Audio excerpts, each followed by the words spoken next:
Welcome to CATF meeting 8. Hey, Edgar. Hi, Nina. And other folks that I missed as you were entering into the space. It's amazing that we started back in July. I remember my computer completely shutting down because of the heat. And now I feel like I can't quite stay warm enough, but here we are in November. I'm really excited to have our close to as possible in-person conversation today to move some of the back and forth and the conversation that's been happening on a spreadsheet and on Basecamp and on Google Docs and amongst each other into a shared space so we can get grounded and aligned and consider what's next in connection with each other. So before we begin though, let's get grounded with our land acknowledgement. So what we now call Clackamas County is the traditional lands and waterways of the Clackamas, Chinook, Bands, Kalapuya, Cathlamet, Molalla, Multnomah, Tualatin, Tumwater, Wasco, and many other tribes of the Willamette Valley and Western Oregon. And we will never be able to name every tribe that visited or lived upon this land because these communities frequently traveled for trade and other reasons. The indigenous people lived, traded, and navigated along great rivers and tributaries presently named the Clackamas, Molalla, Pudding, Sandy, and Willamette. And many of the original inhabitants of this land died from disease, war, and other conflicts. Those that survived these tragedies were forcibly removed and relocated by European settlers and the United States government because of the land's value. Today, their descendants live on, still carrying on the traditions and cultures of their ancestors. We honor the Native American people of Clackamas County as a vibrant, foundational, and integral part of our community here today. And we respectfully acknowledge Wyeast, also known as Mount Hood, and Hias-Tayi Tumwater, also known as Willamette Falls, as sacred sites for many Native Americans. And we thank those who have connection to this land and serve as stewards, working to ensure our ecosystem stays balanced and healthy. Acknowledging the original people of the land is a simple, powerful practice that demonstrates respect by making Indigenous people's history and culture visible. And it also is a small step along the path toward reconciliation and repair. So join us all in taking this opportunity to thank and honor the original caretakers of this land. Thank you. Okay. Next slide. What are we here to do today? We're here to gain an understanding of what carbon neutrality means and looks like in practice.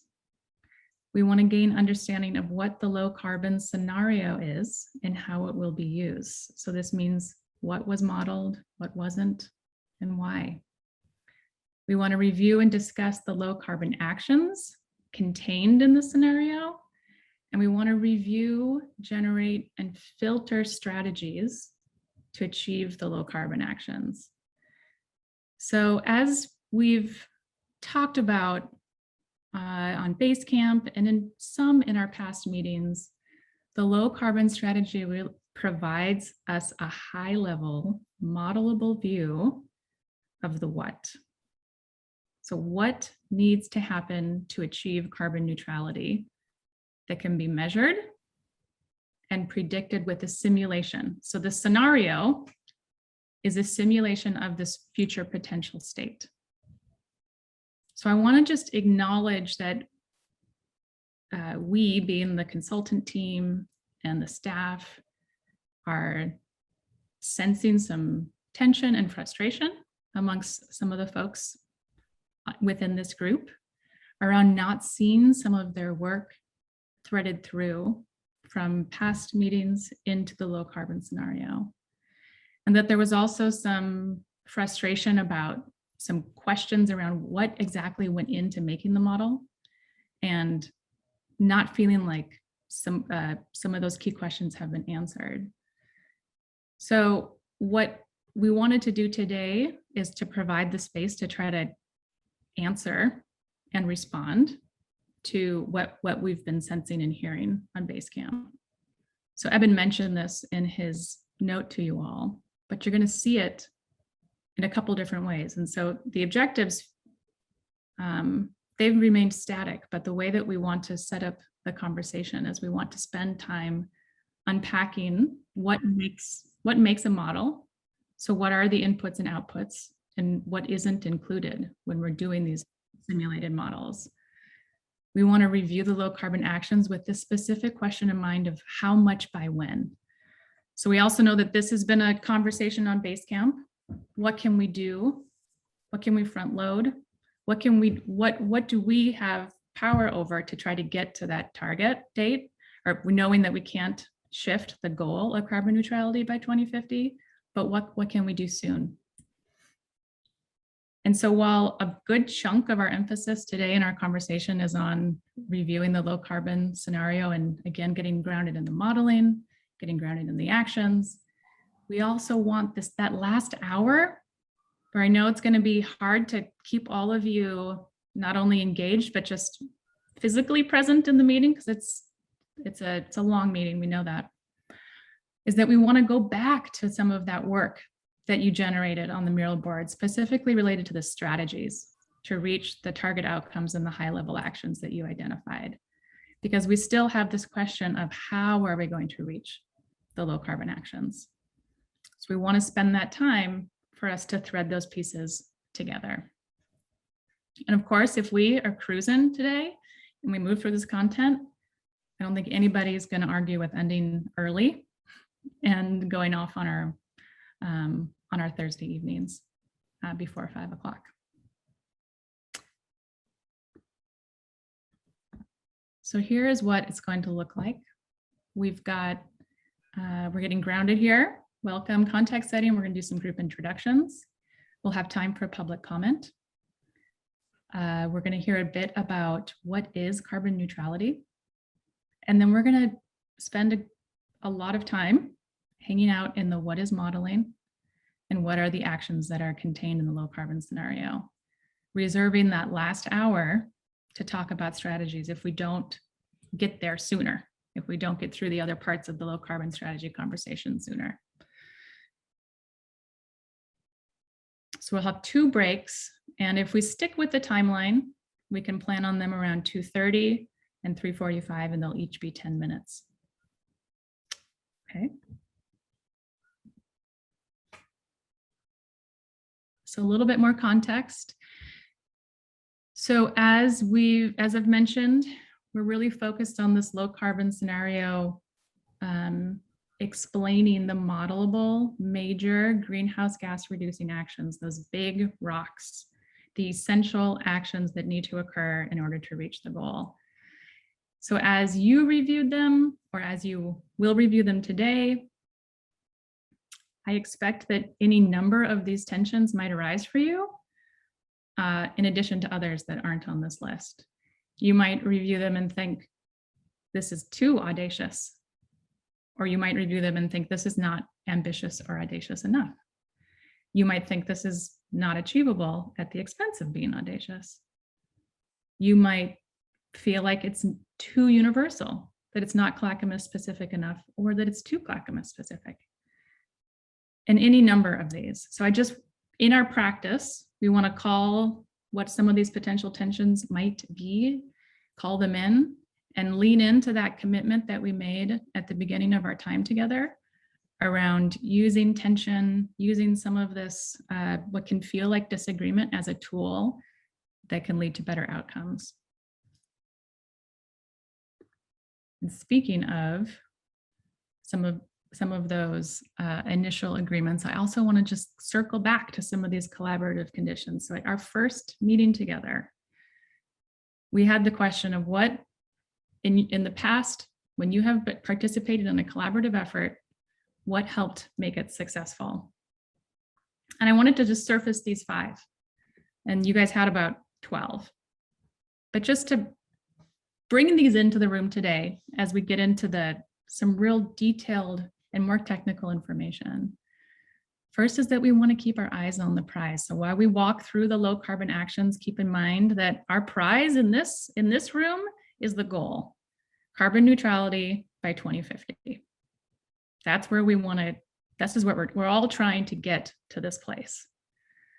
I would invite us all to be curious. So while we're reviewing, we all come with different perspectives. We come with different concerns, different hopes that may be outside or different than the experience of your fellow CATF members. So just do your best to maintain a sense of curiosity when some of those differences show up. We want to learn iteratively. So the low carbon scenario was created with the knowledge and the capacity available at the time of creation. So it was created with your input, plus the expertise from SSG and from the staff. And we totally expect to continue to learn more, and in result, continue to adapt and improve.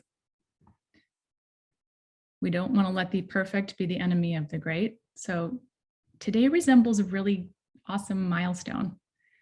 We're getting to the point of actually being able to look at what are these key actions that would help us reach our carbon neutrality goal. And there are more milestones in this project. We want to get through today so we can move on to the next steps in the process and get us to that place of feeling like we've got enough pieces of the puzzle for you to be prepared to draft your recommendation in the late spring. So finally, to practice trust. As much as possible, allow this process to unfold today and in the general flow of this work, and just ask you all to be as present as possible for, a long time today, for the rest of the afternoon. Okay, those feel familiar enough? Give me a thumbs up if these feel like we can commit to these today as much as possible. Awesome. Okay. All right. A little orientation. Just to remind us where we are and where we're headed next. We are right at that yellow star, and we're like hanging on to the edge of the develop phase, where we've been working with you all and again with SSG and the staff to start to put together the sketch of how we're going to reach our goal. The next step is taking this sketch, which is the low carbon actions plus the strategies that you guys generated and that you'll have a chance to review again today, to the public. And so we haven't, and I want to remind folks that we have not shared this outside of the CATF. You may have shared it with your colleagues, or you may have talked about it with your friends or partners at dinner time, but other than that, we have not taken this to the streets, so to speak. You guys are part of this co-generative process to develop the content in order for us then to go talk to the business community, or in order for us to go talk to community-based organizations, in order for us to talk to producers, so that we can get those reactions and feedback in order to bring that back to you all in step 4, in the refinement period. So at that point is when we bring back all of that rich, all of the rich feedback in order for you to consider, how does that impact what we put forward? How do we make sure that this CAP reflects the feedback that we've heard throughout the process? And at that point, then the staff take it to finalize it and get it prepared for adoption and implementation. So I want to pause here and leave a few minutes for public comment if there is any, and I'm hoping, Katie, you can lead us through that process. Sure thing. So we'll open up the room for public comment. I don't know if we have members of the public joining us today, but if we do, now is the time. If you'll raise your hand and let us know you have something you'd like to share, now would be the time.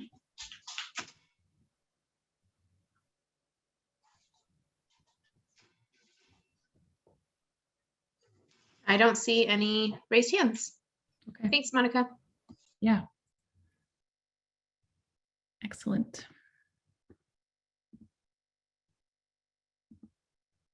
So Sarah, I know that we didn't prep for you to do this, but you're such a champ at just like the lightning facilitation of hearing from folks. So I wonder if you'd be willing to lead us through the introductions. Sure, happy to do that. All right, so we're gonna, I heard lightning round, so it looks like we've got name, pronouns, organization, which not everyone comes from an organization, so that's a sort of if it applies, and then a pie type that you are excited to eat, and a word that describes an intention you have for our time together today. Awesome. All right. And so as we have done in the past, especially for these lightning rounds, I will just call on folks.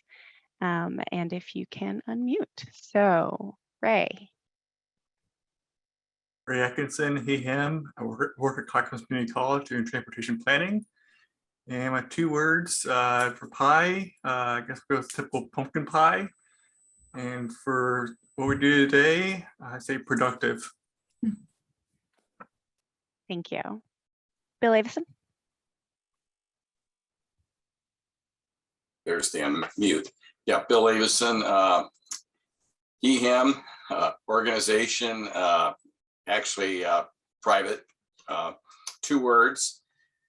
Also, well, cherry pie, I think, over pumpkin pie, although I like both. And I had productive as an important word. Okay. Dave. Hello, all. Dave Bugney. He, him, retired structural engineer, resident of Eagle Creek, Cicada area. Blueberry pie and progress. Thank you. Nina. Nina Carlson, Northwest Natural, lemon sour cream, and pragmatic. Thank you. Sally. Sally DeCipio, she, her, Clackamas Climate Action Coalition. Pie is key lime with graham cracker crust. And word is, I was going to say productive, but because I'm hyperbolic and that's already been used twice, I'm going to say urgent. Thank you. Laura. Hi, Laura Edmonds, North Clackamas Chamber of Commerce, Apple, and balanced. Thank you. Zach. Hi, Zach Kemkin, he, him pronouns, Center for Sustainable Energy. We'll go with pumpkin pie and ambitious. Thank you. And we do have a new representative with us today. So Julia Hernandez is here for PGE. Alicia has had a transition, so she will not be with us for the rest of our time together. So Julia, can you introduce yourself, please? Yes, thank you. Julie Hernandez, Portland General Electric, new local government affairs manager for Clackamas County. Favorite pie, Marionberry. And then my word for today, I would say I'm going to catch up. Thank you. Dan. Hello, Dan Hoff. I work at Harper Hoff Peterson Regalis, although a citizen of Clackamas County. Pumpkin pie, particularly this time of year. And I would just say realistic would be my word. So, Lisa. Hi, I'm Lisa Kilders with Clackamas Soil and Water Conservation District, she, her. Pumpkin with ice cream, only no whipped cream. And I'd say hopeful. Thank you. Julia Person. Hi, Julia Person, she, her, Bob's Red Mill, Sustainability Manager. Pecan pie, but made with Oregon hazelnuts and efficiency. Thank you. Valerie. Mallory Pratt. My pronouns are she, her. I'm representing the Clackamas County Coordinating Committee. Hi, I'm trying a new one this year, cranberry chiffon, and my word for the day was collaboration. Thank you. Adam? Cool. There we go. There I am. Yeah, Adam Rack. I am a he, him from live in Milwaukee, work at Cooper's Hall Winery, both of Portland and Molalla, or outside of there. Pumpkin pie or chocolate cream. It's a difficult one. And then also, I think persistence today. Thank you. Jeff? Hi, Jeff Rubin. I'm in Wilsonville. I don't have a specific affiliation, so I guess my organization would be loose. Pi would be any. And for today, resolution. Thank you. Bill Street. Bill Street, he, him, bourbon hazelnut pie. And my word is catalyst, making something happen that would not happen quicker. Thank you. Kim. Kim Swan with the Clackamas River Water Providers, pecan pie and progress. Thank you. Ed? Mr. Ed Wales, live in Canby, Oregon. My pie would be pumpkin pie with real whipped cream. And my word is unknowns. Thank you. Cassie. Hello, Cassie Wilson, she, her, liaison for the Youth Advisory Task Force. Pumpkin pie and word for the day, equitable. Thank you. All right, and we'll go through staff and the project team. I'll go ahead and start. So Sarah Allison, she, her pronouns. I am a sustainability analyst with Clackamas County. And pie, I'm going to go with bourbon pecan pie. And word for the day, respect. And I'm going to pass it on to Evan. Hi, everyone. I'm Evan Polk. I'm the supervisor at Clackamas County Sustainability and Solid Waste Program. I use he, him pronouns. I really like blueberry pie. And my word for today is listen. Thanks. Katie? I'm Katie Wilson. My pronouns are she, her. I work in Clackamas County Public and Government Affairs doing community engagement. And I support all pie. So there's not, I don't know that I've ever turned down pie. So there's that. And my word for the day is also listen. Great. Monica. Hey folks, Monica Cuneo with Co-Creative Consulting, she, her pronouns, and pumpkin pie, hands down right now. Coconut whipped cream, purpose is my word. And we'll close out with Chris. Hello, everybody. Chris Trashek, he, him. I'm with Technologies, part of the consulting team. Apple pie, and I would say constructive. Thank you all so much. Great. Life on the edge. All right, Evan. Evan's going to walk us through a conversation on carbon neutrality. All right. Let me see if I can get set up here with screen share the way it needs to work.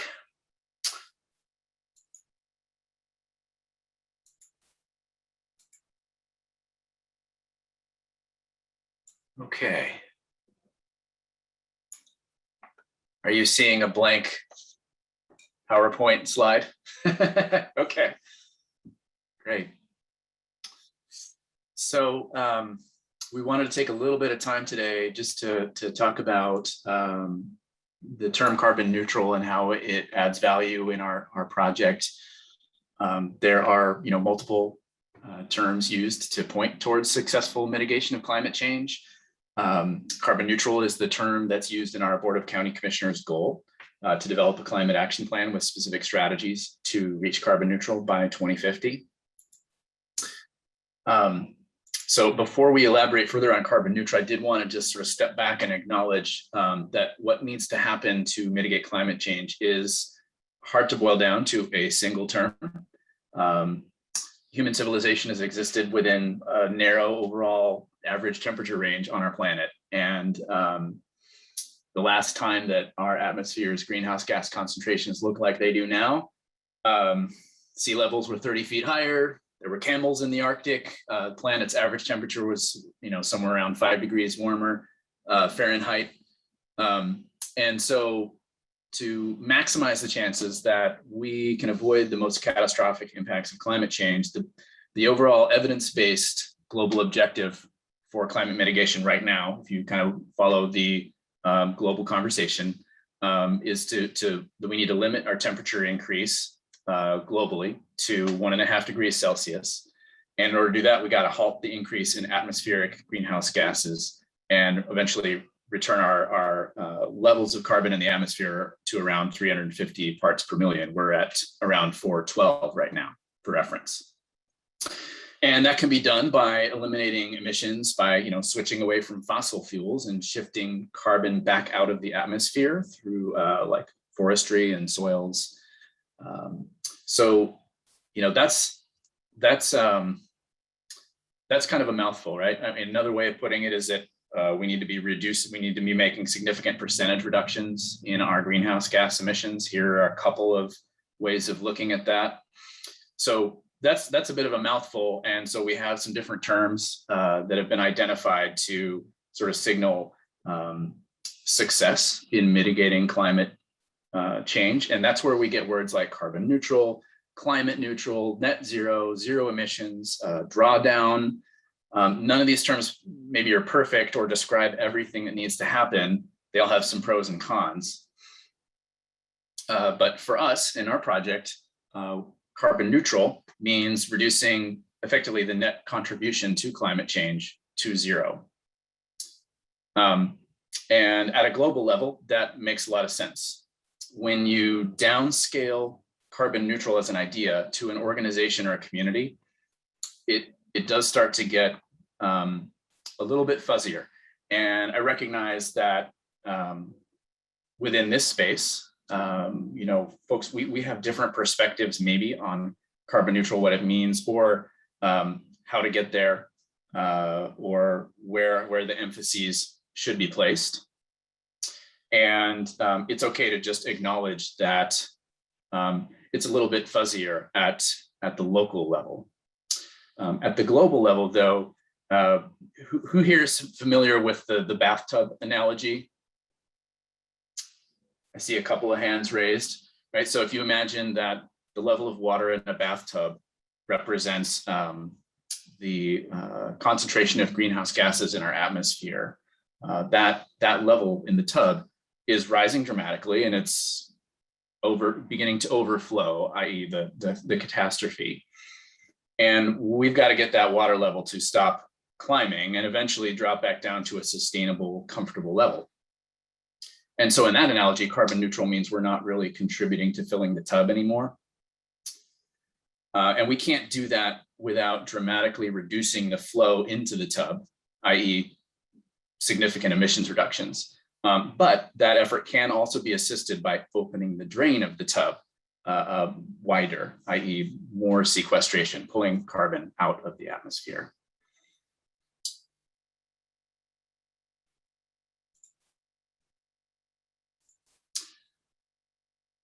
So for us, actions that Clackamas County residents, businesses, and local governments are responsible for should be able to count towards that long-term carbon neutral goal.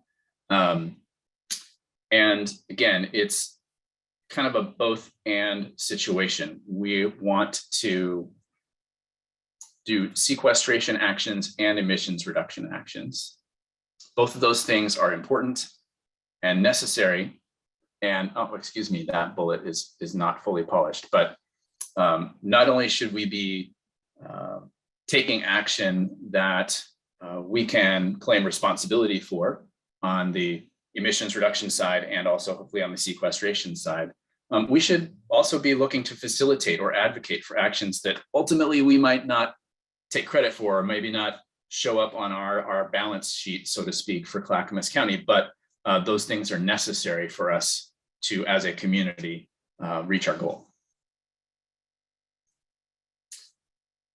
Now, sequestration is a little bit more uncertain, and in some cases, sequestration efforts can be reversed, right? Imagine a forest fire could undo some sequestration activities in forests.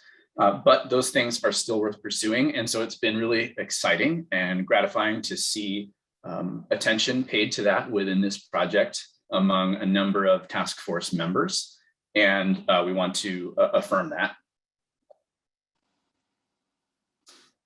How sequestration and emissions reductions line up to reach neutral in 2050 is probably going to adapt over time. I don't know if I will still be working on climate change issues in 2050, but I can bet that our successors will be dealing with a different context and will probably be understanding what success looks like in a slightly different way as things go forward.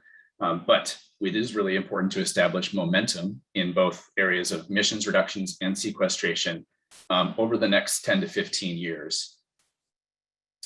Sometimes we talk about offsets within climate in the arena of climate action and climate change mitigation.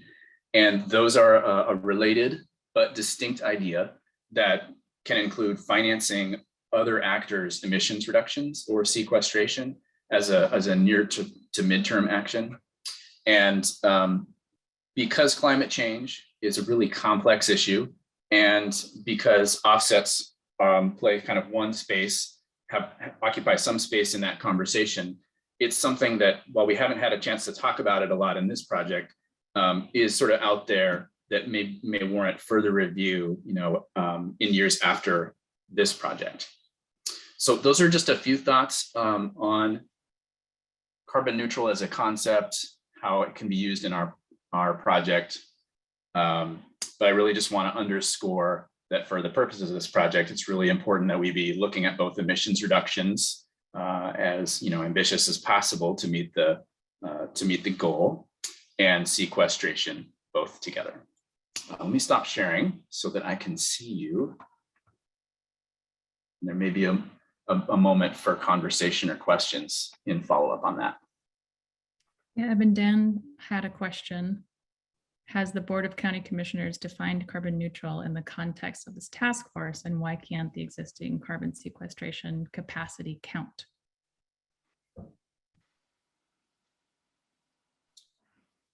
We have not, no, the board has not provided like a sort of a sub definition of carbon neutral. And I think we're adhering to the sort of best practices, generally defined concept of carbon neutral. And I'm not sure, Dan, could you elaborate a little bit on what you mean by your question?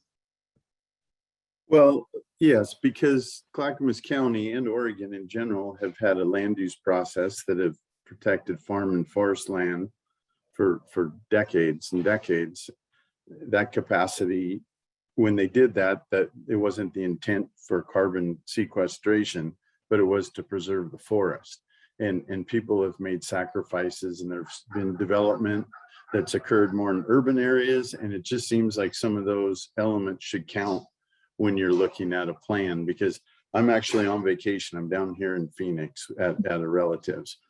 It's a different look than it is in Clackamas County. And I think we need to acknowledge that and know what kind of capacity. So I design stormwater systems. So we look at different runoff and design detention systems so that it reduces flows to creeks and whatnot. But you have to also look at the capacity of those soils to infiltrate. And so you have to look at your existing situation. And it just, from pure numbers, it would be nice to know what happens if we have this certain amount of carbon that we produce. But Clackamas County already has a system that offsets that in place. I just would like to see that and know that. So that was the question. And then also the definition of carbon neutral. I think it's important, you know, if you're going to take these elements and take them out to people and implement them into a code ultimately, or into standards, to have that defined. I think any land use or, you know, public policy, you have to have a specific definition as to what that means. And it's been a little fuzzy to me on that. So I'm bringing that up just as an honest assessment of the kind of questions you're going to hear as you take that to the public. So that's all. Sorry, I don't want to talk too much. Not at all. Thank you, Dan. Yeah. What other questions or comments does this raise for folks? It's like Bill raised his hand. Bill Avison. Yes, thank you. That was some good information. Dan, I'll chime in on everything you said. Very early on, when I first interviewed with Monica, I said, I think Clackamas County having 66% forest land has probably offset more carbon than the entire county. And maybe there's some potential to, this might sound a little crazy, but to sell carbon credits to our neighboring counties and work out some plan. Because again, this whole process and program, and particularly selling it to the public and selling it to business, the business community, we need incentives instead of trying to force something that's going to be difficult, probably at best, to sell. We need incentives that attract business investment. And I guess getting back to the forest, you know, how can we improve on that? And that's one of our areas at our group. And I think I don't want to talk too much because I think David probably will chime in on this, but that I think it's a real important area that is kind of got overlooked in the spreadsheet. Particularly again, when we have such a large percentage of our land mass in Clackamas County is forest. But anyway, I'll quit and pass it off to some of the others. Thank you. Thanks, Bill. Nina, I see your hands raised as well. Yeah, thank you for calling on me. I just had one question.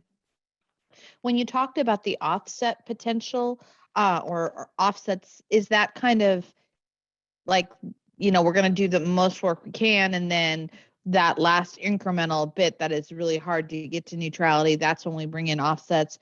Or would offsets be an integrated strategy throughout to like get some short-term carbon savings region-wide or even nationwide? I just wanted to hear just a tiny little bit more about how you guys see offsets. Okay. Well, I will take a stab at answering that, but I'll also just acknowledge that, you know, this is just kind of a limited perspective on my part. I would invite others to weigh in. You are, you know, some of the questions that the three of you, in fact, all asked, kind of have some policy implications that, you know, certainly our board would need to understand, or, you know, elected officials in general, you know, need to understand in order to make informed decisions. Offset, my perspective on offsets is that we have, it really depends on like where you draw the boundaries, right? So if I say like, I in my personal life want to be carbon neutral, and I've done what I can to reduce my carbon footprint, and then how can I get the rest of the way today? Well, if I want to invest in some projects that reduce someone else's emissions, then that does make a difference in the near term. There's some value in that. Over the long term, it might not be that arrangement. Over the really long term, out to 2050, will it support the carbon neutral goal? That's a little fuzzier, right? And probably something that, you know, the answer might be no, because I would still have some emissions, and those emissions might not be compatible with the global goal. But offsets could be a really good tool to find low cost carbon reductions soon, and those could be meaningful. But again, it kind of just depends on like where you draw the boundary. And if we want to keep our eyes on the global goal, you know, if I offset somewhere else in order to protect my own pollution footprint, that might be helpful in the short term, but it might undermine our goals in the long term. Does that make sense? And then I'd say to the questions about our forestry, you know, it reminds me of one of the conversations in the global climate change space is about avoiding deforestation in tropical forests.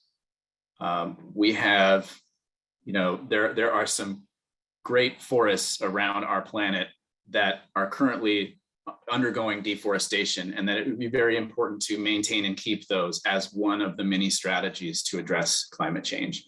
And so you could say the same of forests in Clackamas County, that we want to encourage and maintain that carbon, and maybe that carbon does have a value in some kind of a market. Maybe there's an economic link there. That said, the historic sequestration that's happened in Clackamas County is just kind of it's kind of part of our business as usual. We still have climate change as a major issue, notwithstanding whatever trees we've grown in Clackamas County over the last 50 years. And so we're probably not going to like look backwards and count those towards something. They are important though to keep in the landscape, and we want to look for more opportunities to sequester carbon within soils and forests. And those additional new opportunities might be things that can be economic opportunities as well. That's kind of how I'm doing my best to respond, Bill, in the moment where, you know, these are complicated issues that require more thought. So great points. David's got a question. I think this will be our last for this round, and then we'll move into talking about the modeling. Go ahead, David. And not to get too far into the weeds here, but just to give a frame of reference, I mean, using your figures, if I recall correctly, the emissions that Clackamas County provides per year is around 7 megatons or something on that order, if I recall right. And Oregon Department of Forestry is estimating that Clackamas County sequesters annually, of course this varies obviously, but around 1.6 megatons per year. So there's quite a substantial in the forests. And so, and the agriculture is harder to pinpoint, but just based on acreage and the relative relationship between agriculture and forestry, it's probably a factor of 1/10 what the forests do in the county. But nonetheless, they are important because you've got soils and whatnot. So I think we need to keep in mind that these relative magnitudes and how you account for them, sequestration is currently existing, it's ongoing, and that the ODF further estimates that there could be a 25 to 50% increase in the sequestration rate in the forests of our county, depending on how, if we enact public policy to, you know, incentivize landowners and whoever else to basically maximize that efficiency of that carbon sequestration. So it is an important aspect of this whole project. That's well said, David. It kind of makes me return to the bathtub analogy. The drain is already open to some extent, right? Our oceans, soils, and forests are already absorbing some carbon. And in fact, if that weren't the case, we would be in much, you know, this problem would have become much worse, much faster. The question is, how much more can we open the drain with policy and with the right kind of leadership and economic incentives? It's that additional opening of the drain that's key in terms of addressing climate change. Thank you. Great. Thanks, Evan. And let's keep this, what we just discussed, buoyant as we start to talk about the functions and the components of modeling this future state and simulating this kind of potential future.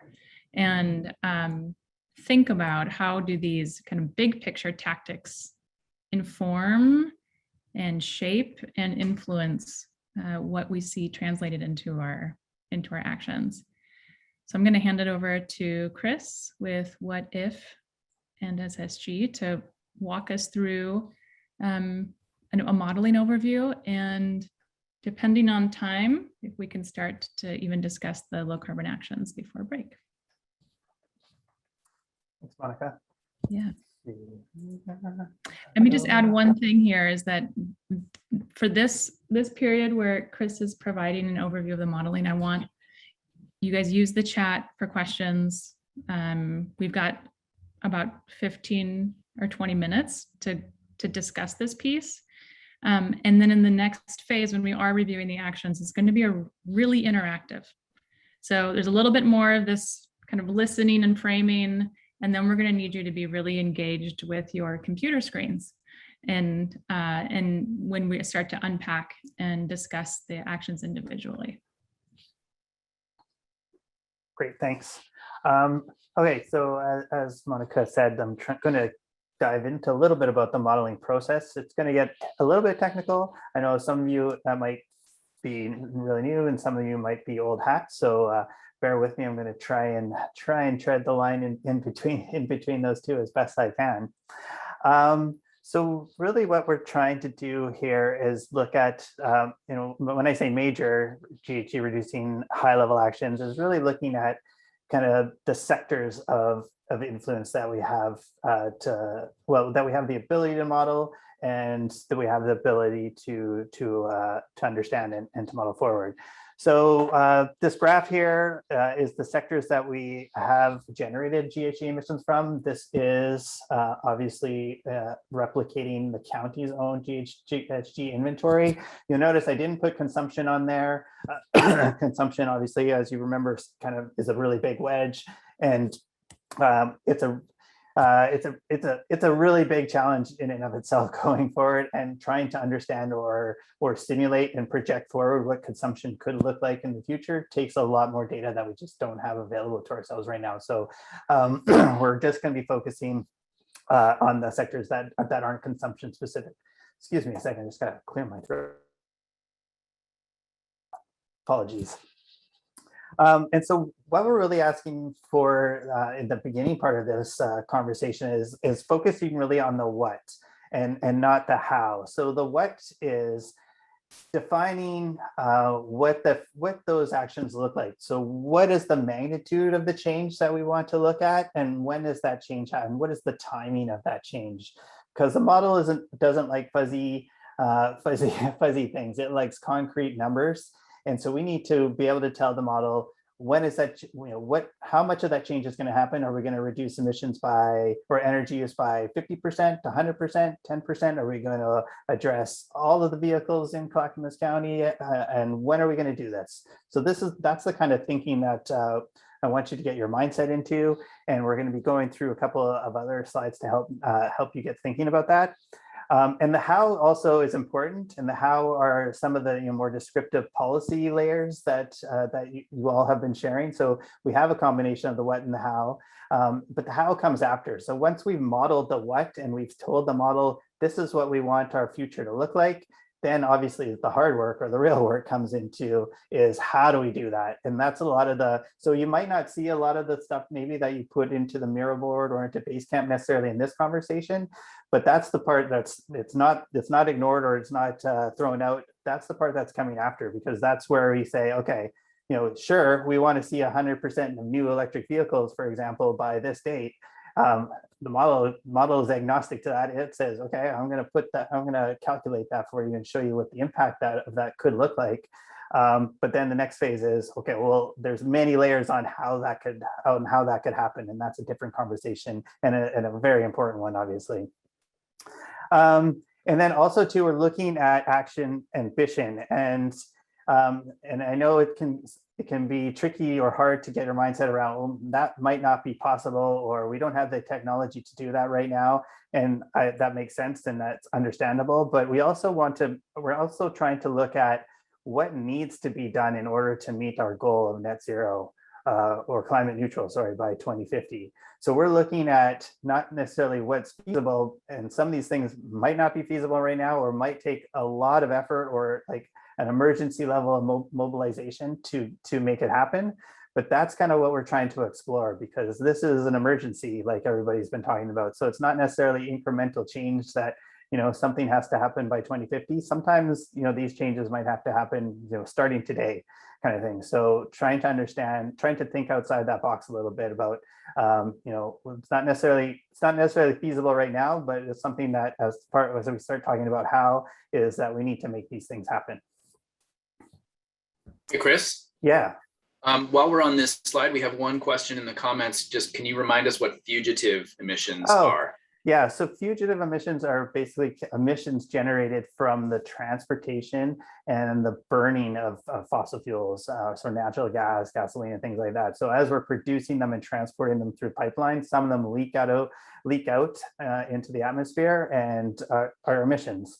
So even though we're not necessarily, they don't make it to our house, they still count as part of the emissions for the community. And Chris, we have two other questions from Bill Street. If it's appropriate to answer them now, great. Otherwise, maybe you can just hold on to them. One question is, how does the model measure the interconnection among the sectors? And the other question is, how does the model account for harvested forestry products in terms of carbon? The second one we're getting to in the next slide, the first one we're getting to in the next slide. The second one, this model is not it doesn't go into that level of detail into the forestry sector. It is definitely important to consider and to look at, and so could be a future investigation into that area of the forestry industry. So obviously for a model, it's hard to be everything to everyone, and there's different levels of granularity that you can get to. Obviously, the more you try to cover, the more data that is required to run that model. And so it's definitely we're limited in some ways to the data that's available and to the scope of the work that we're trying to do here. So some things will not be included in this analysis, but does not to say that they're not important and shouldn't be included in future analysis though. So to answer your other question, to what is it? So the model we're using is a systems dynamic model, and the system means that there's the nodes, the stocks within the model, and we'll get to what a stock is in a minute, are all connected, and they can feed back onto each other. So I know this is kind of a crazy mess, and it's not necessarily meant to read and memorize all of them, but it's to show that basically, one thing is connected to another. So if you take land, if you put houses on land, that takes the land away to be used to plant trees or to do farming. Or if you take land to do farming, then you can't put houses on things. If you use energy, if you generate energy from the grid, then it has some sort of emissions related to it. If you generate electricity local, like through renewables, then that's going to have a different impact, and the amount of energy that you use in one area can influence other things. So all of these things are connected together with each other, and so it's not a whole bunch of different models together. It's one model that's trying to capture all of these integrations and the feedbacks around them as much as possible in as much detail as we can. I noticed a couple more questions that are popping into the chat. I don't know if they're relevant. I'll keep going. I'll go on a couple more slides and maybe we can circle back to some questions. So what do we do with those actions that we've been describing? So when we model those actions, again, these actions are all integrated with each other in the order in which we layer the actions matter. And we stack all the actions on top of each other until we get to what's called our integrated scenario or a low carbon scenario or decarbonization pathway, whatever we want to call it. And the idea is that starting from our business as usual and taking these actions, we get to a point to say, do we reach our target? If we don't reach our target, then why? If we do, then that's great. And again, from both those points, we need to move to the how part of the story, and how do we actually make what we're trying to show, what the world we've created in the model is saying is possible, or where it gets us to.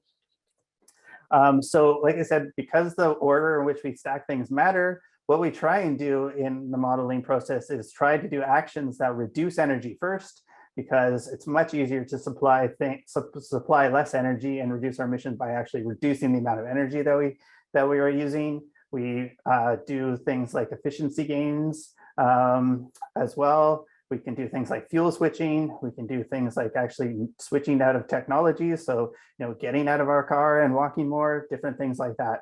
So the way you stack those matters. So the order of which things can change the inputs or the results, or the way that the wedges appear in this graph.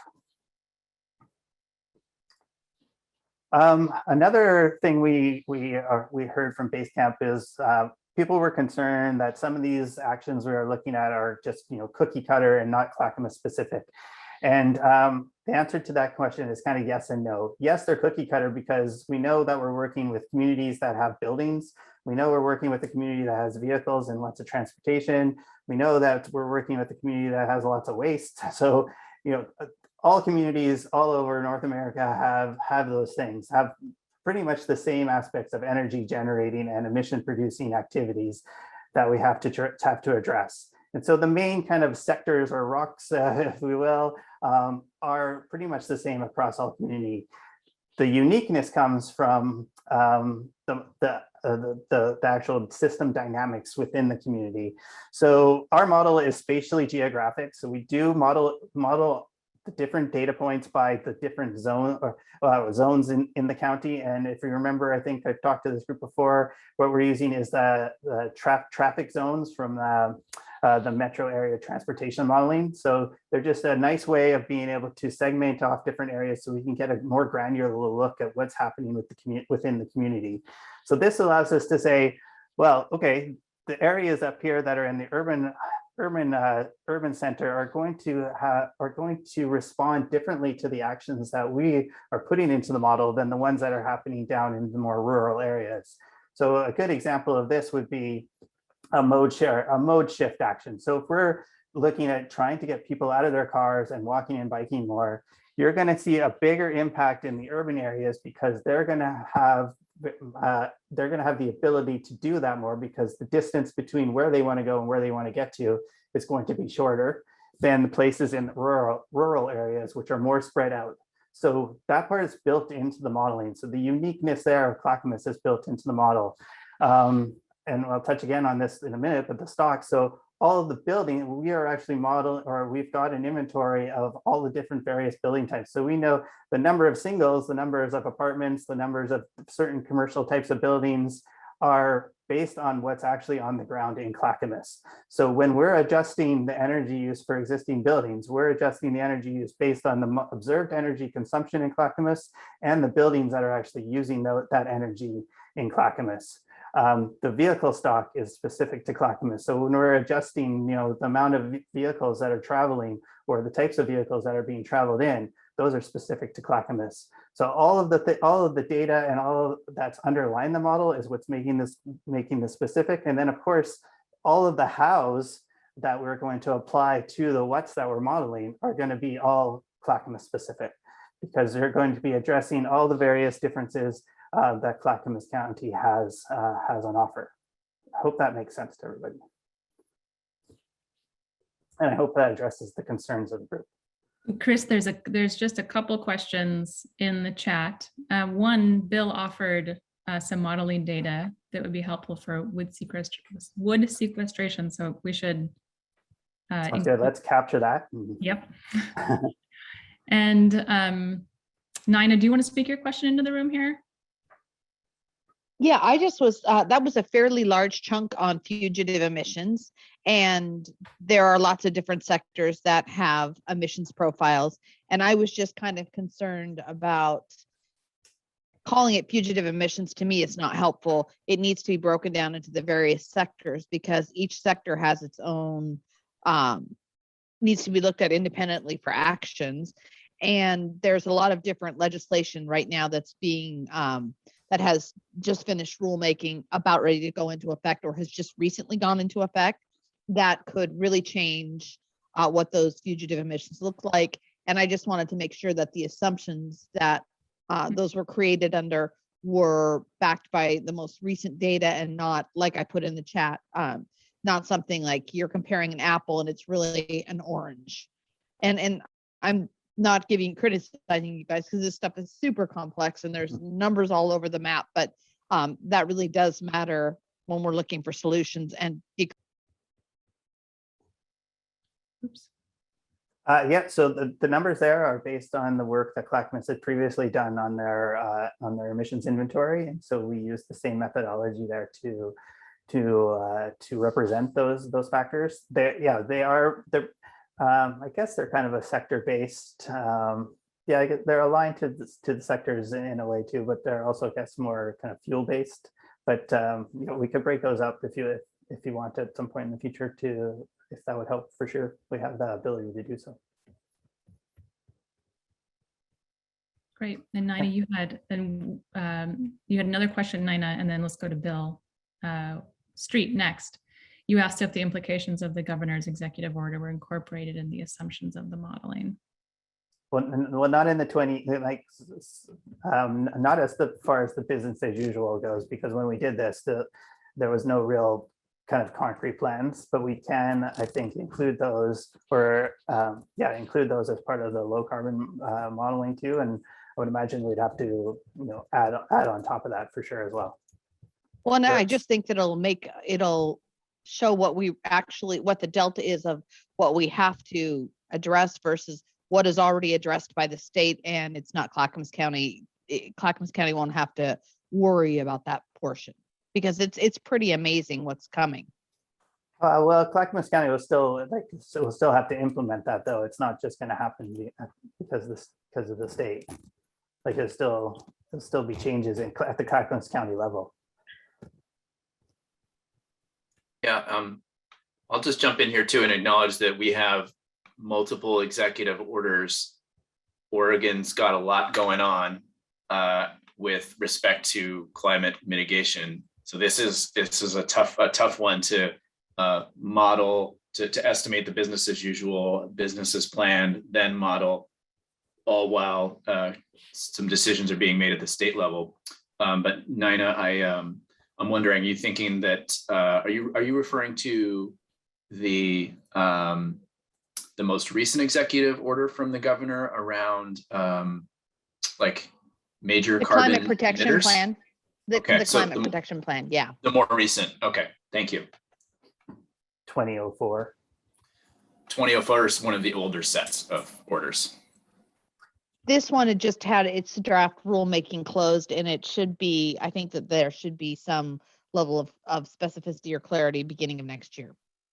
Yeah, so I guess we're also, disclosure, we're also working with the Oregon Global Warming Commission and the Oregon Department of Energy around their transformational integrated greenhouse gas emissions reduction plan. So we're helping them understand what their low carbon pathways could be.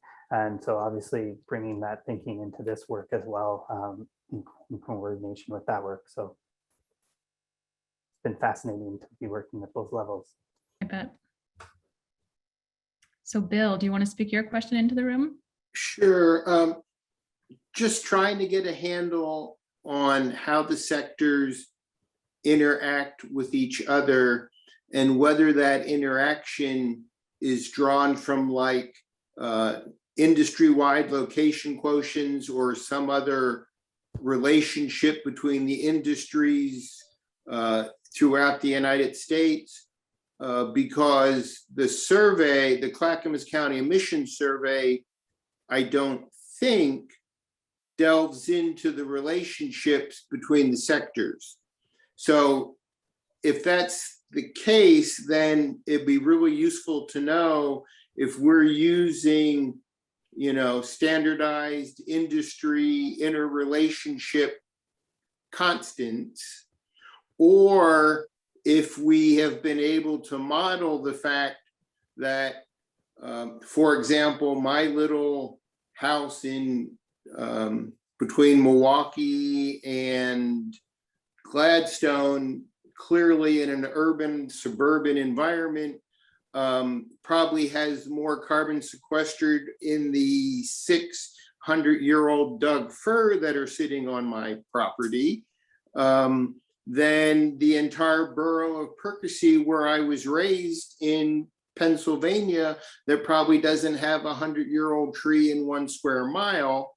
And so when a piece of property, even in Milwaukee, gets converted from A to B, say from residential to low density to high density, or residential to commercial, or agricultural to residential, I need to know if the model is just grabbing standardized numbers, or is there something specific to Clackamas County that is captured as we try to understand the interactions between the sectors?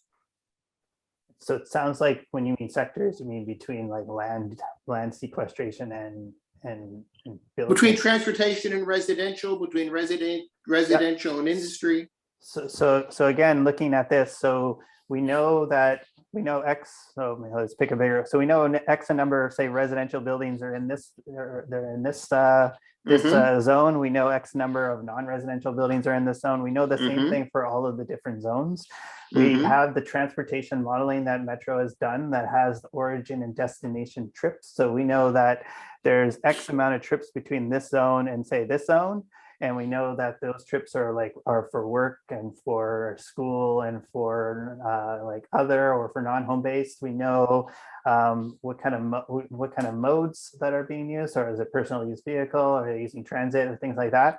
So we know all those things, and it's in the model. And so if you change significantly the number of, for example, non-residential buildings, say there's no residential buildings in here, and you put a whole bunch of new residential buildings in there to create an economic center, then that's going to change the transportation patterns going forward into the future, because the model knows that if there's more residential buildings, it's going to generate more certain types of trips, like more work trips, for example, to go into that zone. So it'll capture dynamics like that.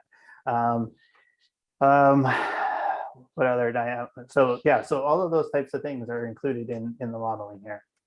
But, and like I said, because we have maybe small numbers of small towns down into this in this big area, it's going to be hard for you to shift a whole bunch of modes away from personal use vehicles, because the trips are probably a lot longer than they are, say, up here, where you could create a node that is more walkable. Does that make sense and answer your question? Partially. Let me stew on it a second, and I'll jump back in. Okay. It's definitely not perfect and doesn't capture every probably nuance, but no. So I get that. I used to calculate the unemployment rate for Eastern Oregon counties, and in Wallowa County, the county that the model used to predict the unemployment rate for Wallowa County was someplace in Iowa. Right. Okay. And we had to tweak the model pretty intensely on a regular basis to make it actually measure what is happening in that particular county. So my concern is the 66% land mass of forestry, the fact that wood products comes off the 66%, and if the model then doesn't take into account that carbon loss or that carbon sequestration at all, then we're really flying with some pretty short-range radar, because the timber that comes off the Clackamas County forest has a high probability of ending up in a 2x4 in a Clackamas County building, and the carbon's still there.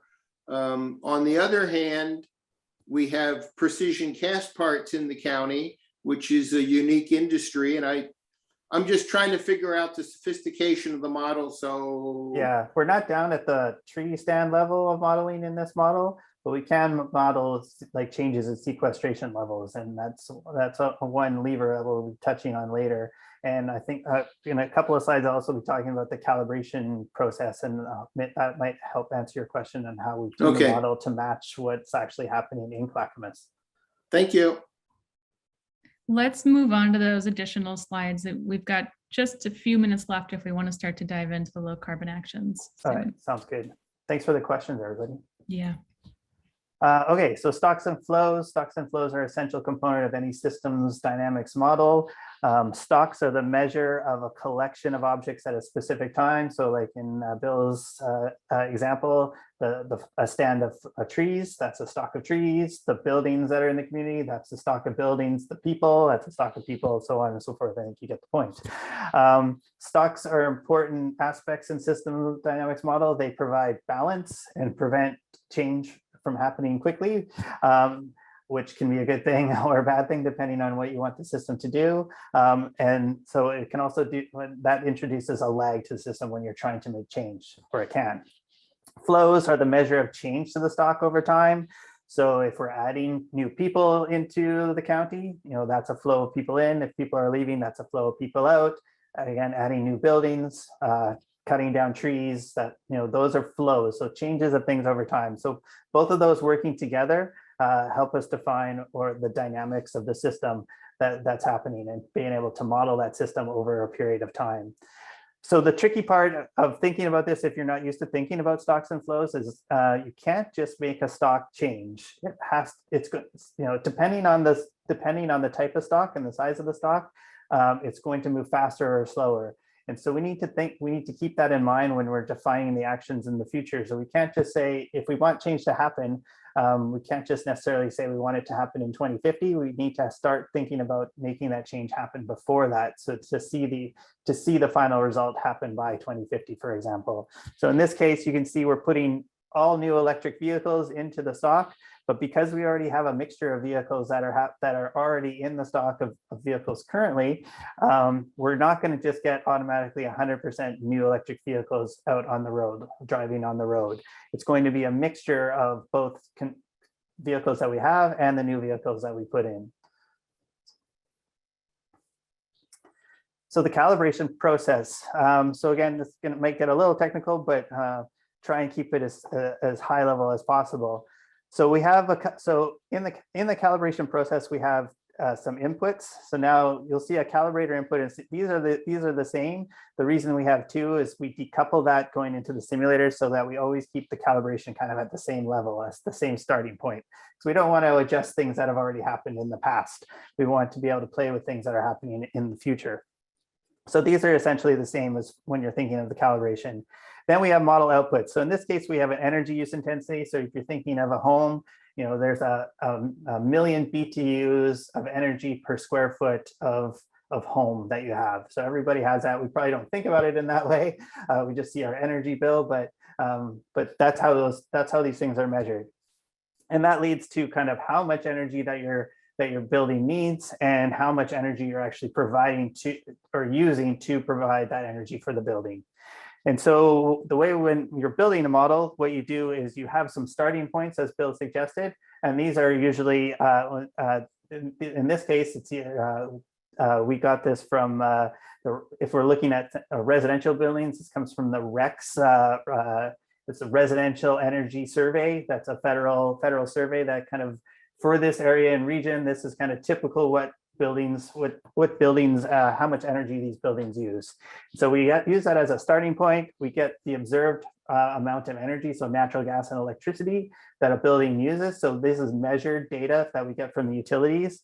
And we say, okay, if we just throw that into the model, what does that look like? And usually it never balances out right away. You have a discrepancy. So what we have to do is then we have to keep tweaking this energy use intensity until we balance those two, balance the equation basically, so that the modeled energy use matches actually what's happening in the real world, quote unquote, with the best available information that we have.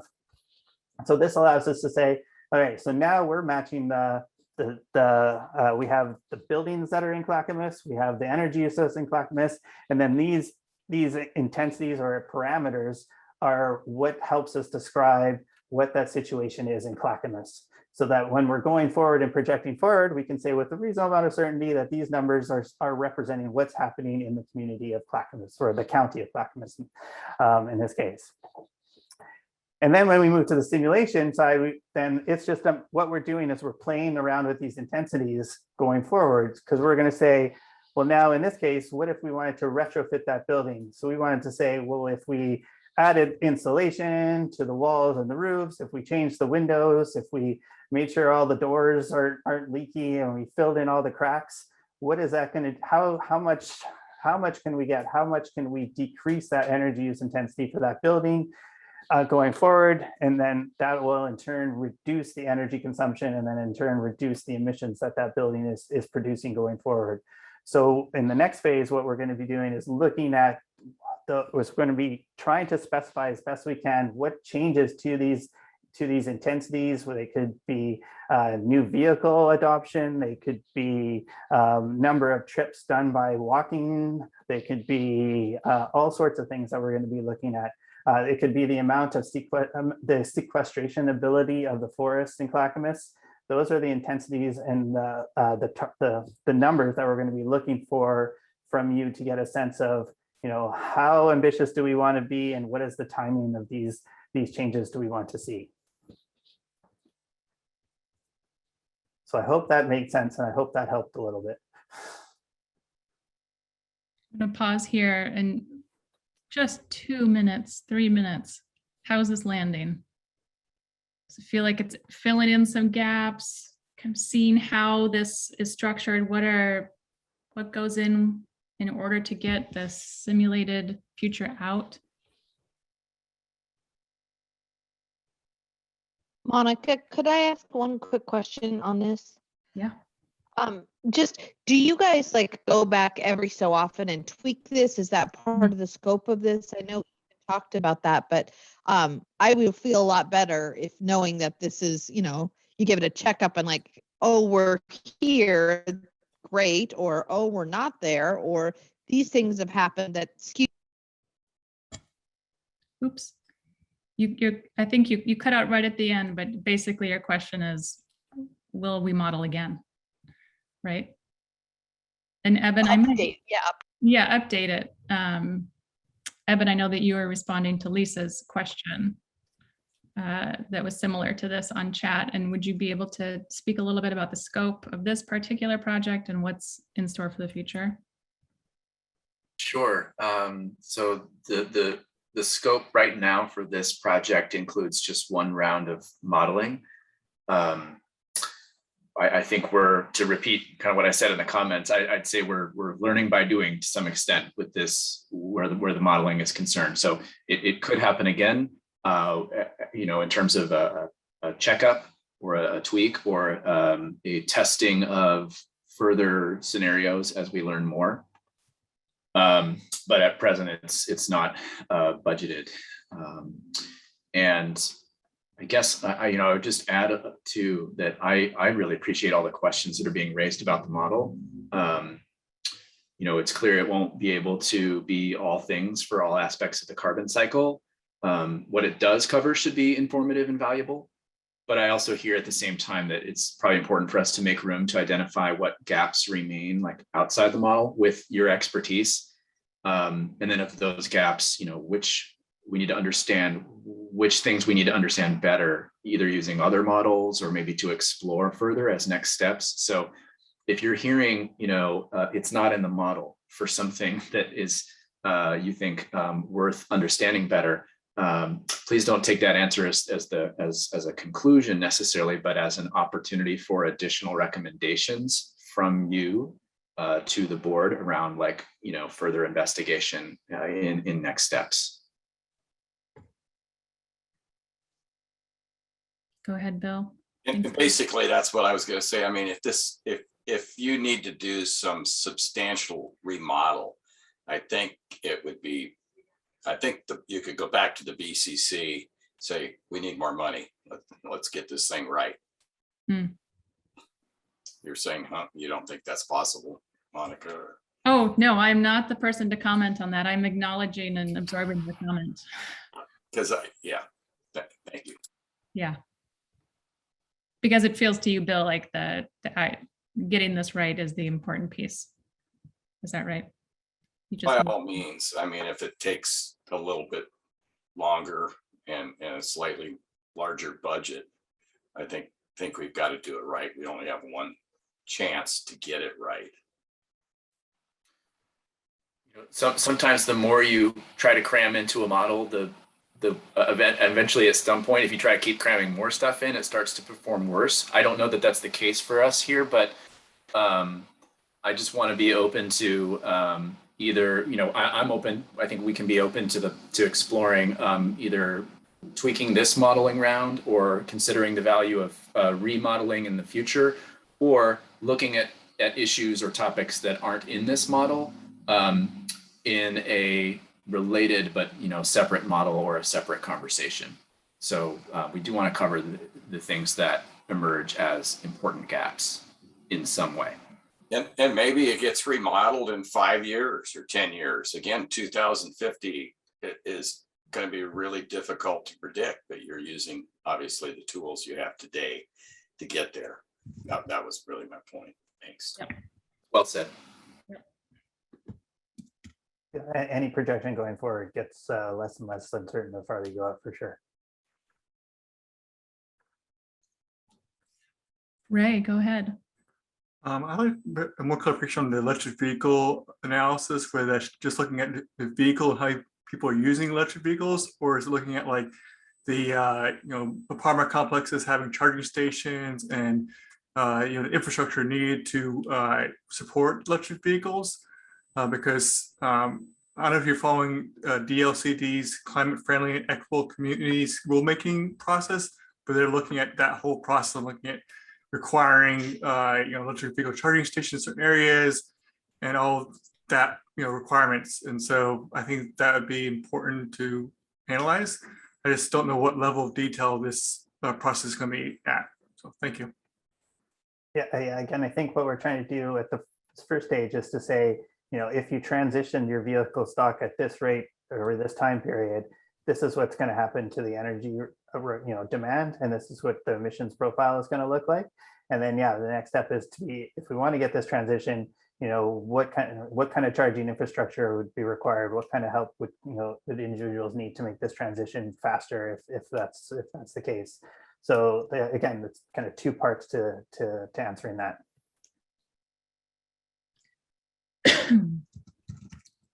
It's like David has a question. Yep, go ahead, David. I just want to briefly say that, someone who's been modeling complex systems for over 40 years, I can tell you that, great models are based on great data, but also on, some common sense and intelligence and well-rounded experience, and garbage in is garbage out and all that. But I think that it's important for us to understand, at least for me and folks like Dan, that are trained as engineers, to understand the fundamentals, the bases of what these models are. And I know you're trying to do that, but there's some things that we want to make sure in our agriculture and forestry group that we understand how those various parameters, which are so important, are being incorporated into the model. And do we need to piggyback then, if your model, let's say, just for whatever reason, doesn't incorporate some of the important aspects that we bring up, how can we piggyback another model or just other data to allow us to massage your model so that we bring the salient points to bear? So that's what I want to bring in. Yeah, and I think we're going to touch on this in a little bit, but Evan and the group, Evan and I and the group, that was a weird way of saying it. When the project team was talking, Evan brought up some interesting, like the Carpe model and the comment model, which are both kind of agricultural and land use type models as a way of adding that layer on. So it won't be directly kind of tied to this, but as another way of analyzing the potential kind of sequestration and activities that we can do in those sectors. So we'll be seeing that.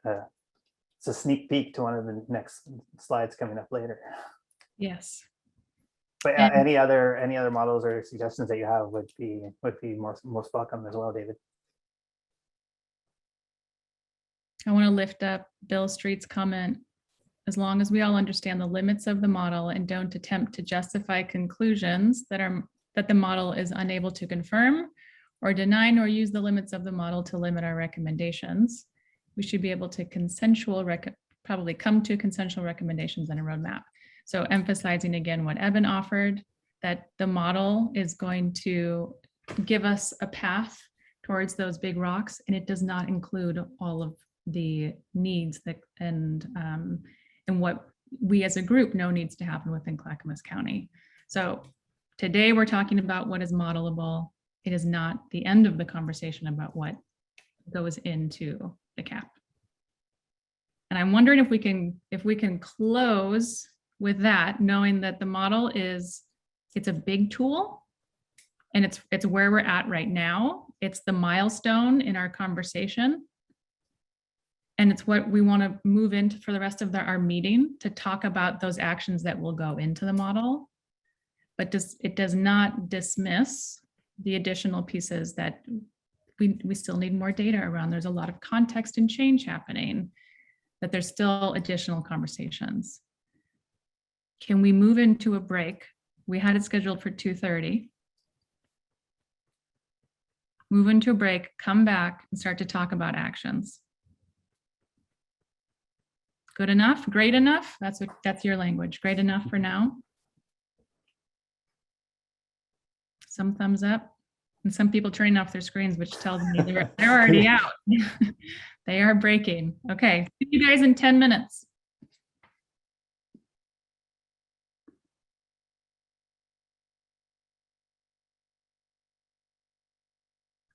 Laura, are you in here? I'm trying to find your face. Laura, we literally just broke. We just are taking our 10-minute break. Okay, perfect. That is good timing. Sorry I had to cut out, but. Okay. I'm glad you're back. See you. Thank you. Okay. Okay. Them. Thanks for posting it. I just grabbed it from Basecamp and dropped it in the chat. Thanks, Jeff. Appreciate you posting it there. All right, Eben, you want to respond to this this question of what's possible, when, or the timeline? Someone asked when would we have those conversations? Kim asked that question right before we went on break, and then Chris is going to kick us off. We're going to start to walk through the actions. Sure. So Kim asked a question about, when will those other conversations take place? And it kind of builds off of what you've heard about the model, right? That the model is, we know it's got its limits, and there are areas of climate action like mitigation that we want to discuss and consider. And we've also talked about and committed to making space for this project to identify adaptation and resilience related concepts for our community at some level. And so we're still kind of working through exactly when those happen. But if you recall the graphic from the beginning of the meeting, it showed the project timeline, and it showed the lifespan of the task force, going into next year. And while we're kind of pausing soon on task force meetings, we'll be working on figuring out what our strategy is to create space for you to weigh in on those other topics. I'll have to be honest, I don't know exactly what that will look like, but we're committed as part of the project to creating space for you to weigh in on those things. And I know that there are some of you that are very excited about those aspects of it. And in fact, some of those aspects might be the things that you're most excited about. So I know that's important. Thanks, Eben. And Kim, if that didn't completely answer your question, we can always talk offline. Is Kim here? I want to make sure that she's actually hearing you. She may not be back yet. Oh, she said that is she typed. Oh, okay, great. Okay, so now we get to move into the review of the low carbon actions. And I know we shared the spreadsheet with you all last week. We provided some links to Google Docs just to start to capture if people had questions or comments that we wanted to consider before we came back to this conversation. Those are all here, so we'll circle back to those. And what we want to do in our review is Chris is going to walk through the actions related to each of the categories. So in the same way that, and if you want to even track on the spreadsheet, go ahead. The spreadsheet's going to have more context for you. The screen share is going to review the action, and then we're going to ask you a couple questions. And I love when thinking back on some of the intentions that you shared for this meeting related to hopeful, efficient, progress, balanced, ambitious, urgent, pragmatic. These are the things that we want to get a sense of from you. So this is where we're going to get real active. So you can make sure that you've got your screen available. And Chris, I wonder if, no, we'll share the screen. Okay, so we're going to open up a tab, go to menti.com. Yeah, I'll share the screen, but as Monica is suggesting, if you do that, the screen will kind of follow, your tab will follow along with me as I go. So you can, if you only have one screen, that's fine. You can just kind of do that. If you have multiple screens, you can have both of them up and just have it mirrored. You know, yeah, feel like you're doing twice as much work. But we need you to open up the menti.com and put in this code, because that's how we're going to capture your feedback. So go to menti.com and enter in. I'm going to put in the chat so it's real clear. Enter in the code.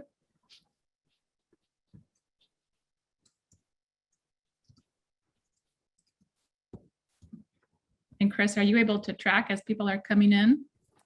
Kind of, I think at the bottom here, it tells me how many people are in there. So I think we have 3, I want to say. At this point, should we just be seeing a screen with a circled heart? Yes.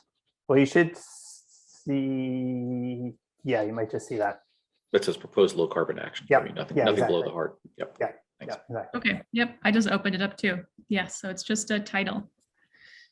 So what we want to capture in our conversation are 2 things. And this is, again, to reflect some of what we have been hearing as a rising interest around within the group around how ambitious are these targets, and are just in the content. So let's say like the percentage change reflects how ambitious the change may be, as well as the timing. So how ambitious are we being in the time that we're proposing? So Chris is going to walk through each action, and you guys are going to have an opportunity to rate on a scale of 1 to 5. Do you think that this action is not ambitious enough out of 1? Or do you think it is too ambitious out of 5? If you think it's hitting it right on the head, you offer a 3. Do you think that the timing for reaching this action is too slow? Like you think we could actually reach it sooner? Do you think it's too fast and we need more time out of 5? Or do you think it's hitting the sweet spot out of 3? We're going to go through each section and each action within that section. And then at the end, we'll have some time for you to offer just some overall suggestions on what you think could be done to improve the actions related to that category, as well as what are the questions that you have about what's here. And we've got about an hour. So I'll have to figure out the timing, but we're going to be moving. We're going to try to keep us moving through this so we can get into that space of checking in on strategies. And yes, Laura, I will. Chris, why don't you start the process so people have something a little bit more tangible to look at, and then I'll enter in the scale. And, Okay, and I think Nina has a question. Yes, go ahead, Nina. Or Nina, sorry, Nina. That's okay. My question was, so am I rating simply the timing? Because I may not have an opinion on the timing. I have opinion on whether the solution's the right direction or the wrong direction or something like that. And if I don't agree with the direction, the timing is a moot. So that is a question. How is this simply rating the timing, and should we put 0 if we don't have an opinion because we don't agree with the thing? Yeah, you don't have to vote on it. You could vote any way you like, and as Monica said at the end, you can say I didn't even agree with the direction of that action at all in the text blurb that we're going to allow you to provide feedback with. So I think it'll become clear as we keep moving. So maybe we'll move forward, and if we have questions, stop us and we'll readjust, if that makes sense. Okay. Yeah, no numbers yet, Sally. We're moving on. I think, as Monica said, let's just keep going. Okay, so we're going to be looking at the natural sequestration working lands actions first. So this is kind of the process. This is how it's going to start working. Everybody on their screen should now see a slide similar to mine. And if you hover over the bar, you can, well, you can even put skip. You can, again, adjust the level of ambition that you want. So there's no timing here. The timing basically is starting now, and we're looking to assume an increase of 0.63 to 1.26 million metric tons of emissions sequestered a year. So that represents 25 to 50% increase in current sequestration rate. So the task for all of you is to say, that's awesome, I'm good, put it at a 3. I think we should make, like, let's, what a, you know, that's, there's the probability or the opportunity to do more. Let's be more ambitious in our modeling. I don't think we can plant that many trees. That doesn't make any sense. Let's be less ambitious with our modeling. So you can see in this case, there's no real timing because we're not saying when this is going to happen. We're saying we're going to start kind of right away and start ramping up that sequestration in as much as we can.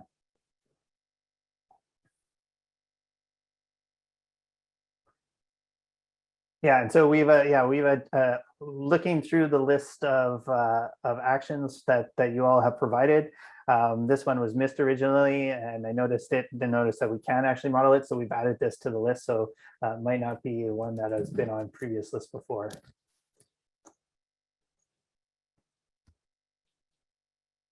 So I'm not sure. Okay, it looks like we have 8, 9, 10. Oh, now I got to do math in my head. 15. Looks like everybody has responded in a skip. So 16 people have, and there's 16 people. So I think we should move on then. So again, any questions that you have about the actual content of the action, I think we can leave till we get through kind of all the actions for this section. And there will be opportunity for you to provide kind of more feedback on that. And so we won't spend too much time on each of the actions themselves.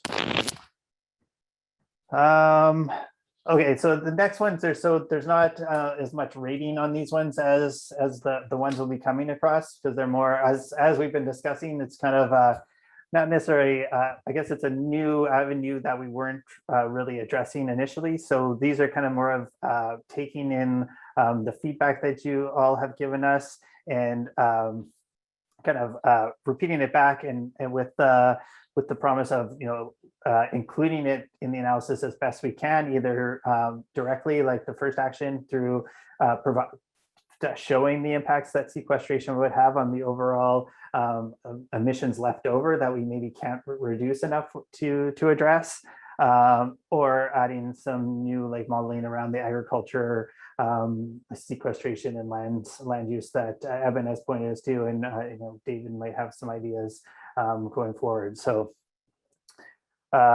so this came from the CATF. I'm not sure what FA stands for, Monica, but focus area.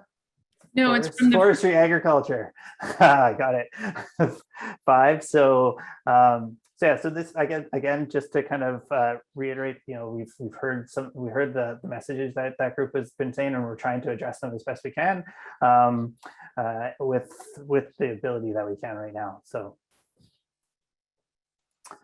then another one is the planting of trees. So this would be kind of in line with that first one to help generate that sequestration. So this would be kind of a descriptive or a policy that would help that sequestration come to fruition.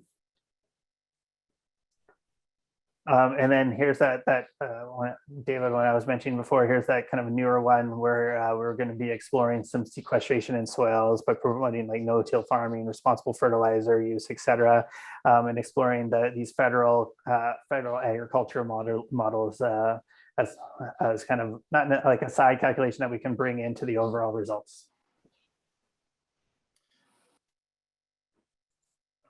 So again, these Monica, there's a few questions in the thread there around like I think folks are confused about whether or not we're going to pause on each of these. Yes. Just Sorry, go ahead. Well, I was going to say, sorry, we're not reading those ones because again, we don't really have those ones specced out so much.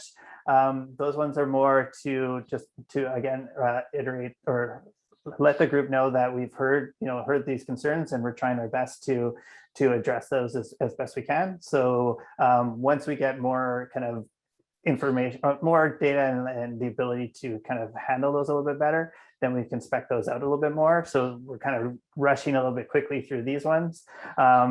In the other sections, as you see in the spreadsheet, there'll be more, we'll be stopping a lot more to get to those. So apologies for kind of skipping a little bit quickly on these ones, if that makes sense.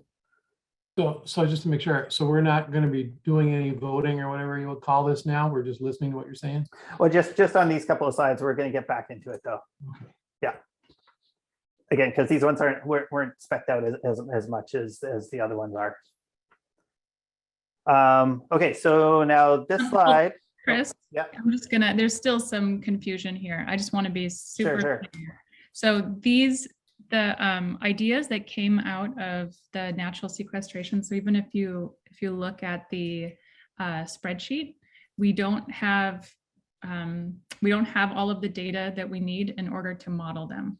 So we wanted to add these to show you that we're taking what came from what David sent this morning, as well as what came out of the food and agricultural group, and know that some actions related to natural sequestration need to be part of the plan, but we don't have those how much by when targets in the same way that we do for the other actions.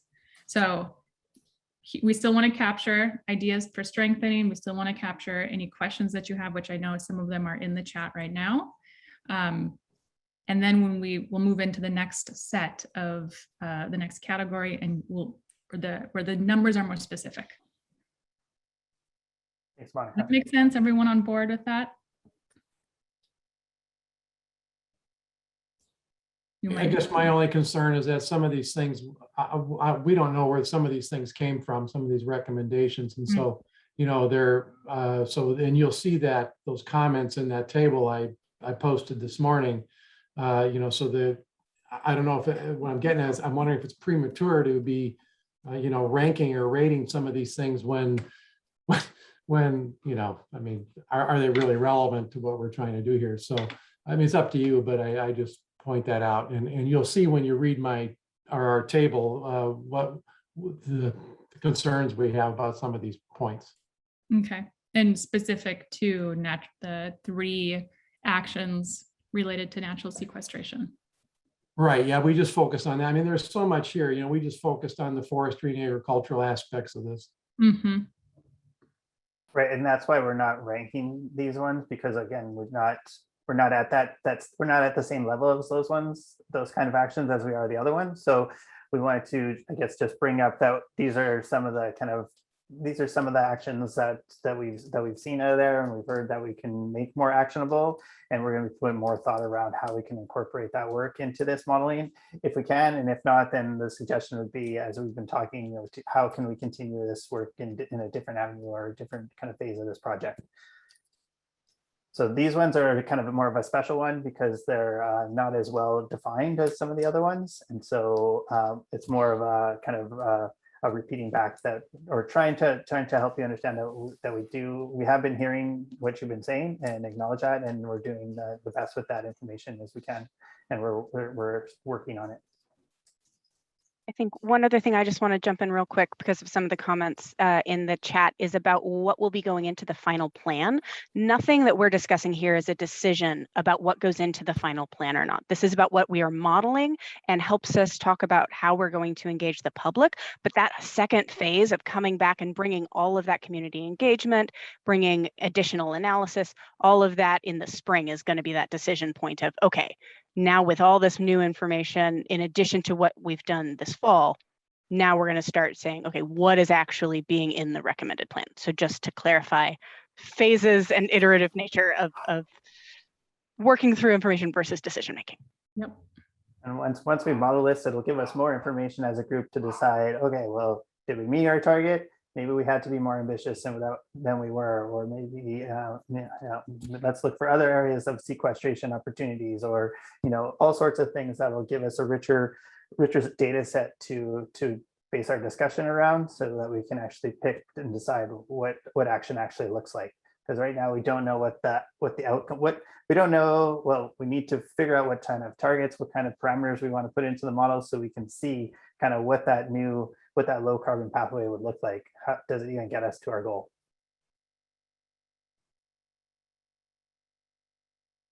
Can I do a temperature check? Is that landing kind of the purpose of where we are in the process right now?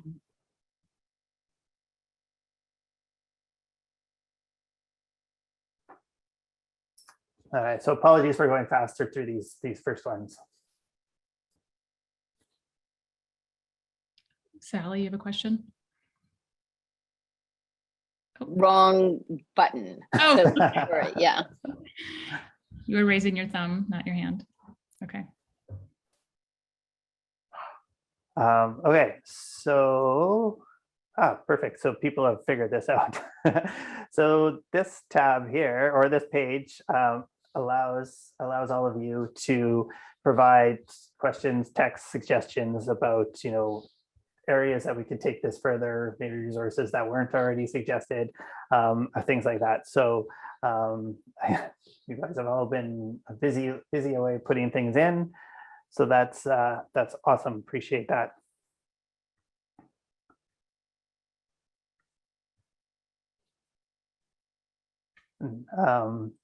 Moving on to the next one. So the next one is kind of what remaining questions would you have around this that we may not have covered during our conversation earlier that we've had here, or anything that maybe we haven't addressed that still remains kind of a question or concern for the group.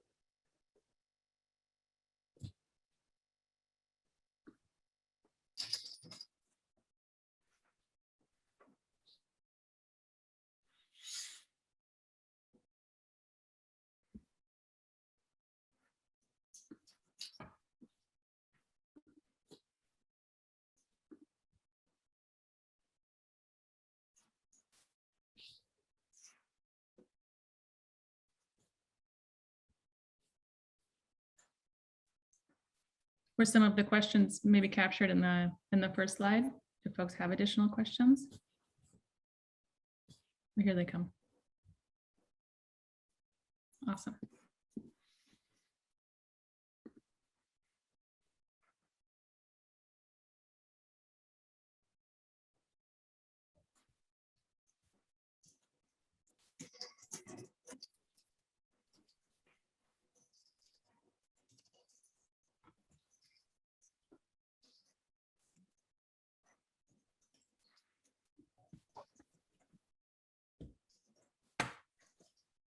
Just a suggestion, you're just looking at these questions. And I brought this up in one of the earlier meetings, and the reason why we constructed our original table the way we did was kind of a learning piece, so people understood where sequestration came from, all the different aspects of it.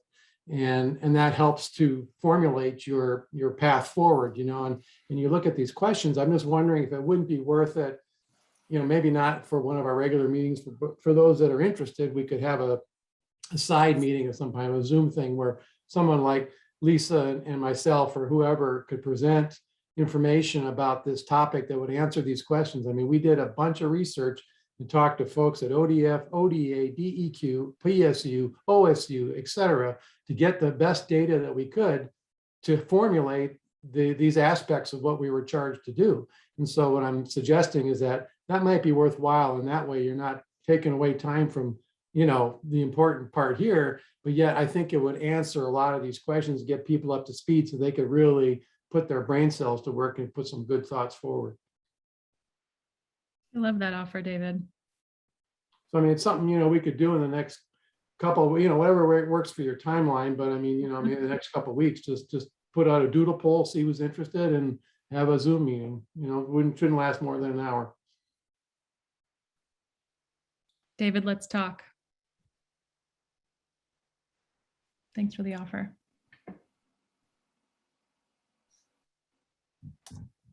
All right, we ready to move on? Yep. All right, so now moving into kind of the building sector and actions that address, building energy use, the equipment that we use in buildings, things like that. So this one is talking more about kind of where new buildings are going to go. So again, the timing of this isn't really critical because we're really kind of looking at, as the population grows, where are we going to be putting these buildings?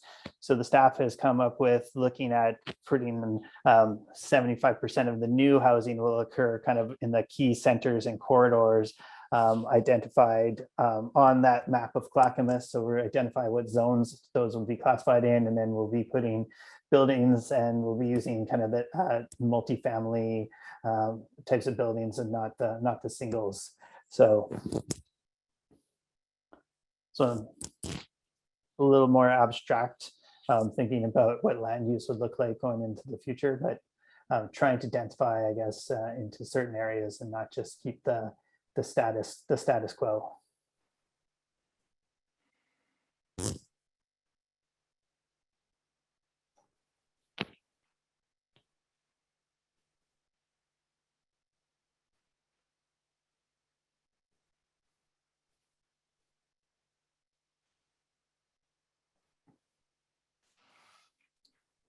I think most people have had a chance. Looks like we had about 16 responses, so I'll move on.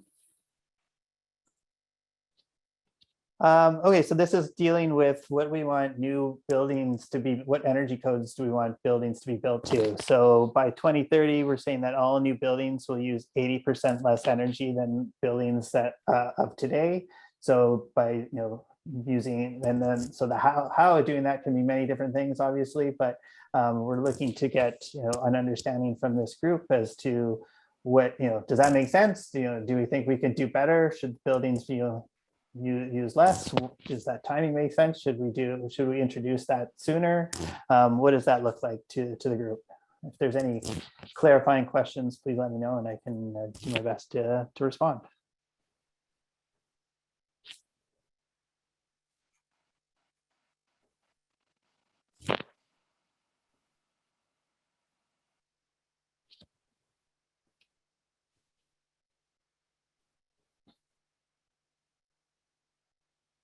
Fascinating distribution. It's kind of interesting. I just wanted to note that I'm now a little bit confused too, based on the comments. There was a post from Monica earlier that said a 5 means that something is considered to be too fast. But then Sarah, I see your comment here that I'm not sure if that's in the same agreement. So could we clarify that, please? I think certainly defer to Monica. I introed it wrong. I think that the Sarah clarified that right. So we want it to be slower with the low numbers. We want it to be faster with the high numbers. If it's right at the right spot, it's at a 3. Bigger number means do it faster or be more ambitious. Yeah. Yeah. Thank you. Sorry about that, everybody. So faster would mean, right. Faster would mean, doing it by 2025 or something like that. And yeah, so this would be, we would step this up. I think that's a question there.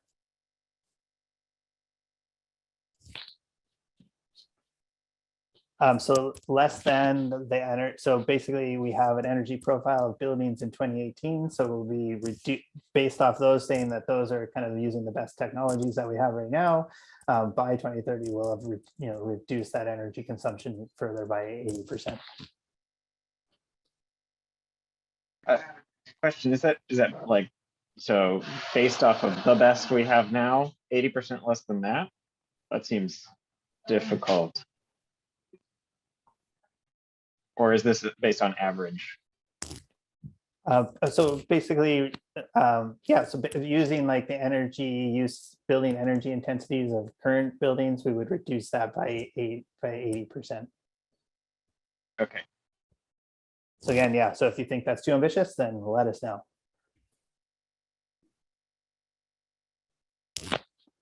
All right, I think everybody's had a chance. Looks like we have 18 responses, so I'm going to move forward. So this one is targeting just new county buildings. So those other ones were kind of more general community, residential, commercial building or non-residential buildings. So these are specifically targeting new county buildings. Will at a minimum achieve LEED Gold Plus standard with all the associated energy performance elements of that standard. I don't know why there wasn't a date on this one. Apologies. So the date in how we have in the spreadsheet, I believe, is 2030. Sorry for that omission. I'll just jump in here for those that may not be highly familiar with LEED or LEED Gold. A LEED Gold Plus standard would mean somewhere in the ballpark of using around 50 to 80% less energy than a code-built building. And so it doesn't necessarily mean like net zero or something like that.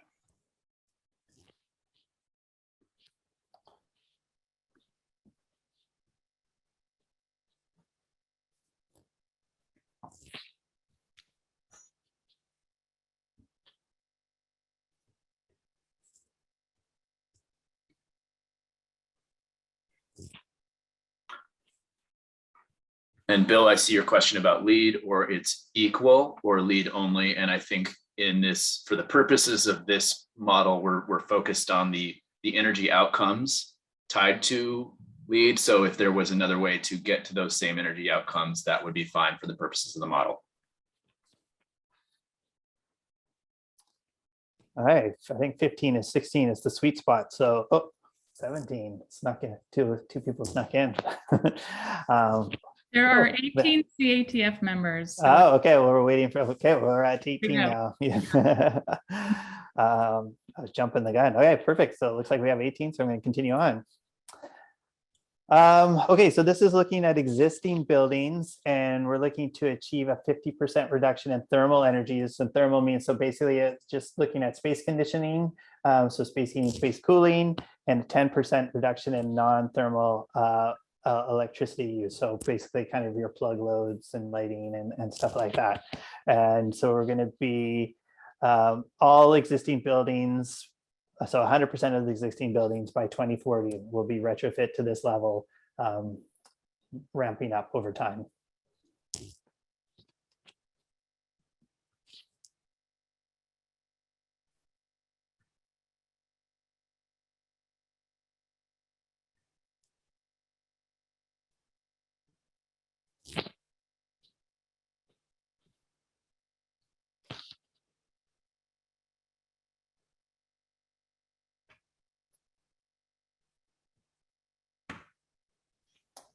Oh, 2 more people. There we go. 18. Boom. Awesome. Thanks, everybody. Moving on to the next one. Okay, so this is looking at the heating equipment that's going to be in existing buildings. So we're saying by 2040, 80% of space heating, cooling in existing buildings is from a mixture of air source or ground source heat pumps, or ground source supplemented by electricity.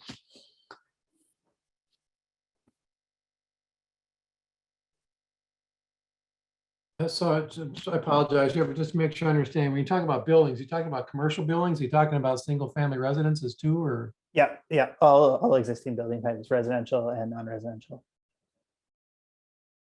Not the industrial kind of buildings.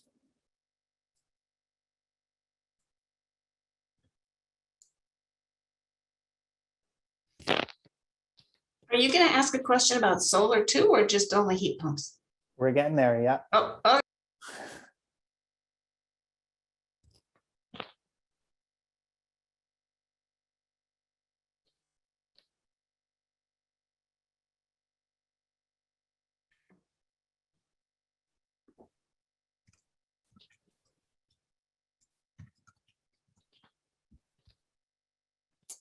Looks like we have one more person.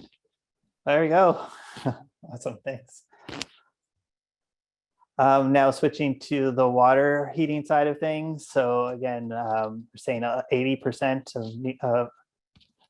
Is that of new homes by 2025? Oh, sorry, 80% of new homes by 2025 and 80% of existing buildings by 2040 will be using electric hot water heating. So it could be a heat pump or just like an electric tank or electric.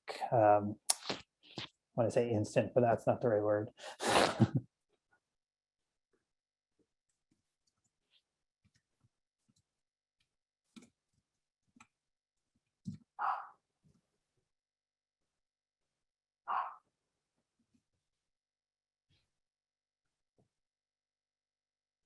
On demand. That's what I was thinking of.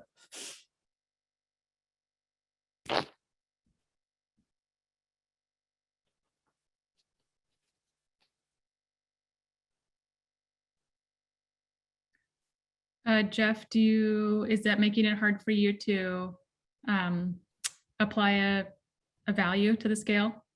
No, I already responded and just pointing out it's the difference between saying we want to update the standards within a few years. That's a pretty significant as opposed to existing stock in over 15 years. That's really two separate thresholds. I would rate them differently if they were separated. Yeah, that's a good point. Sorry, we didn't catch that. I can quickly make a slide and add it to the end of the presentation if that's needed.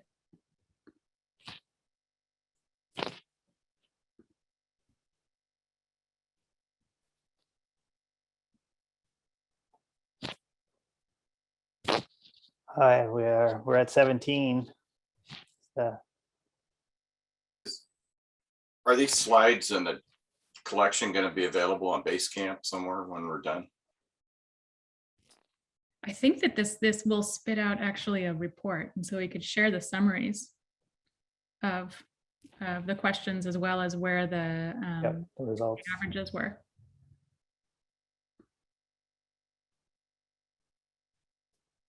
What technologies are you talking about, Nina?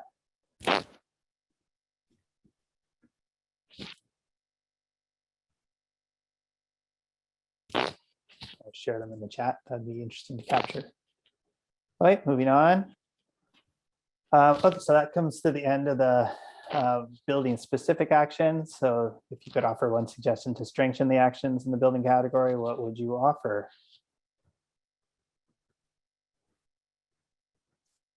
So solar is coming still. That's kind of in a local, that's kind of like the energy generation section of the work, or of the work of the slide deck.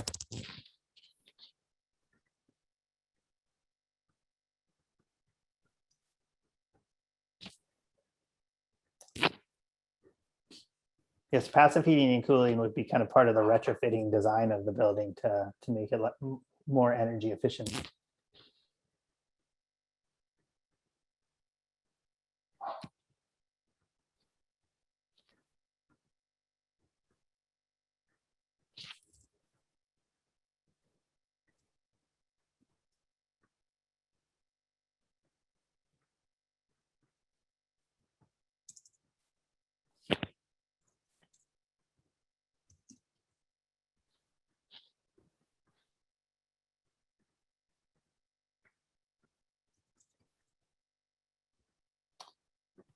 Yeah, so again, the renewable natural gas option would be coming later. It's not the end all of the options.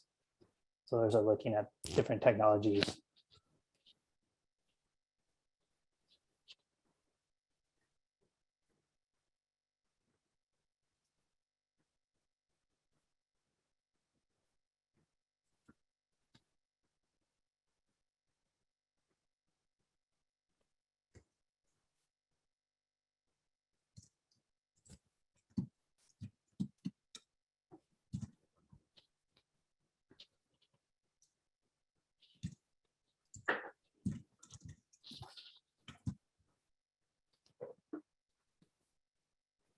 All right, I'll give a minute or two more.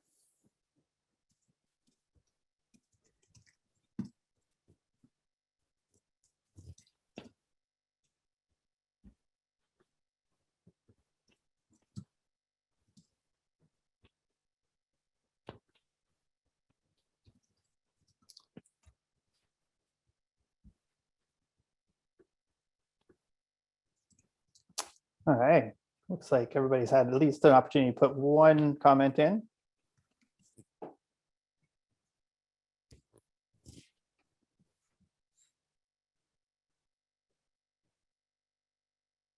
Nice. Okay, I'm going to move on. So these So- questions were pulled from the Word documents. So I think Julia, you may have had a couple in there. So these reflect questions that were already asked, but please feel free to add.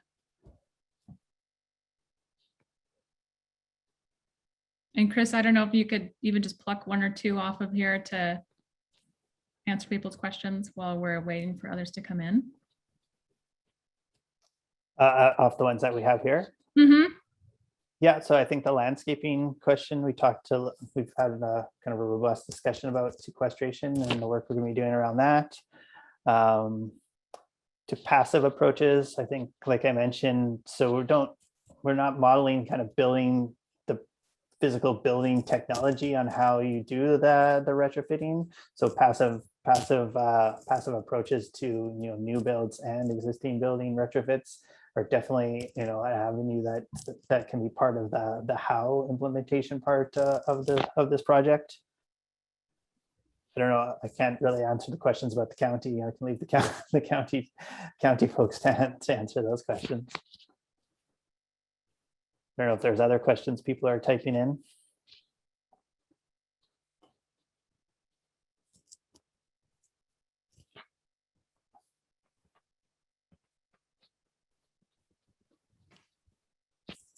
Yeah, I think both of those new ones will be reflected in the how as well. It could be.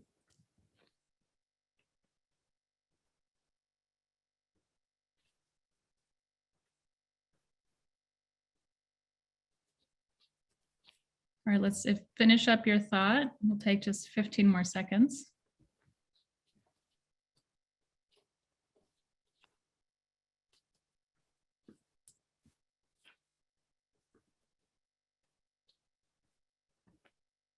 And if there's a lingering thought that comes back, just feel free to chat it and just put buildings in front of it and we'll put it in the right place.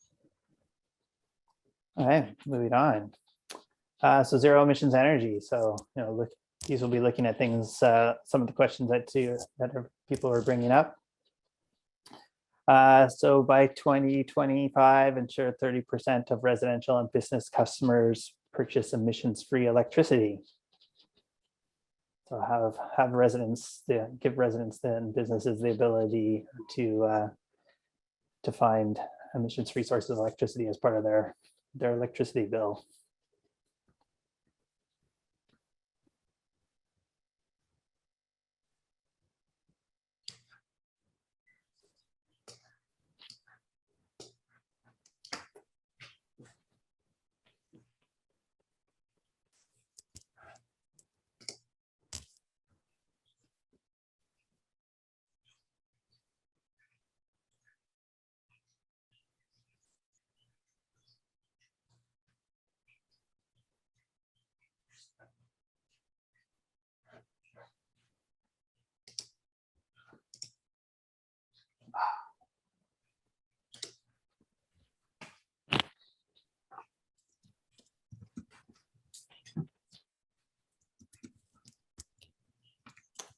All right, 16 people. I don't know if the other two are, oh, there we go.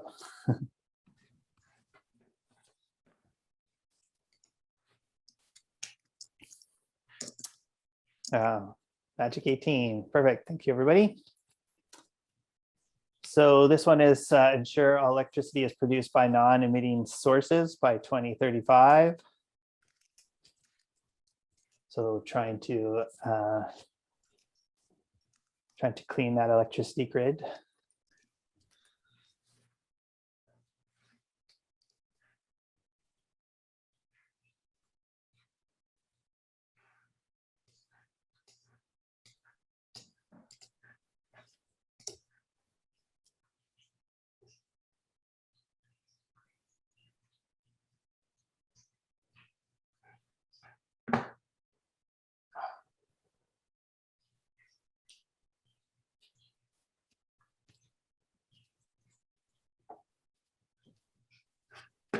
All right, I think we have pretty much all of them. Oh, there we go. Sneaking in at the end. So Adam asked a question, does emissions-free free electricity exist? I guess, does it? I think we're talking about, I guess, renewable sources of electricity. I guess if you want to be a purist, that would be some emissions with the manufacture and construction of the equipment to generate that electricity. But in general, it's considered zero emissions. Yeah, or low, I guess. Or I'll assume low on all of this. Yeah. It's even hydro has its issues. Nothing is 100% emissions free. So. So this one we're looking at 100% of natural gas must be carbon neutral, RNG or fossil fuel with offsets. And by 2050, all natural gas must be fossil fuel free.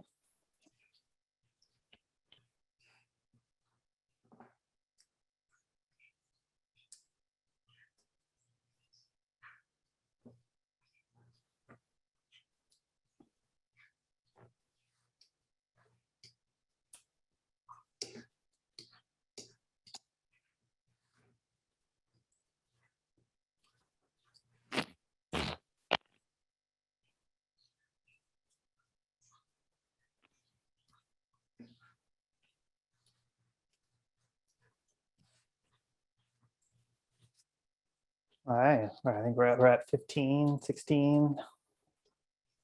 Couple more seconds for the last two people to have their say. Question.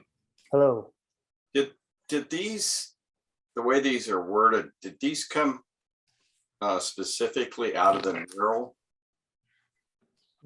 Maybe not word for word, but yeah, so you can see this was derived from the target outcome energy 4.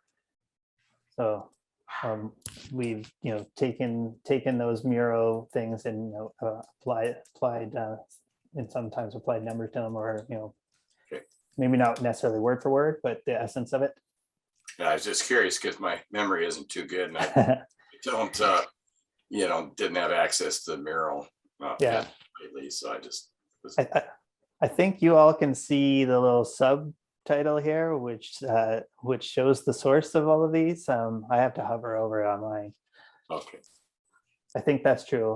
I hope you can see that. Yeah. And Bill, Kim just mentioned this in her comment, but in the spreadsheet, it links it, so it'll spell out what did target outcome E4 actually say. So you can look at what was placed on the mural from the CATF that inspired this action. Okay, got it. Thank you. Mm-hmm. Yeah, so we didn't just come up with these ourselves. All right, moving on to the next one. So we're looking at 100% new buildings. Again, we probably should have broken this out, so apologies for that. Hey, Chris, I'm sorry to interrupt you really quick. Do you think you could go back to that last one? I can. There was a flurry of questions, comments, and I just want to make sure people are, it might have stopped them from participating. Dan, did you need something clarified? I just didn't know what that meant. What is 100% carbon neutral gas mean? So it's just more about me not understanding what that means, and why isn't there a measure that's 80% or something to that degree? So just being consistent with other elements. Nina, are you wanting to respond to that? I certainly can. So basically what that is it is lowering the carbon content of the natural gas that's provided to folks. Right now, unbeknownst to you, you're getting 2% renewable natural gas on our pipeline today. We intend and have legislative and PUC authority to increase those purchases. So the carbon intensity of the gas that you are currently getting will continue to go down. Additionally, we're working on, very similar to the tariff that you might get on your electricity side, to be able to purchase renewable electricity. We can do that. And additionally, we will be blending hydrogen in increasing amounts to lower the carbon intensity.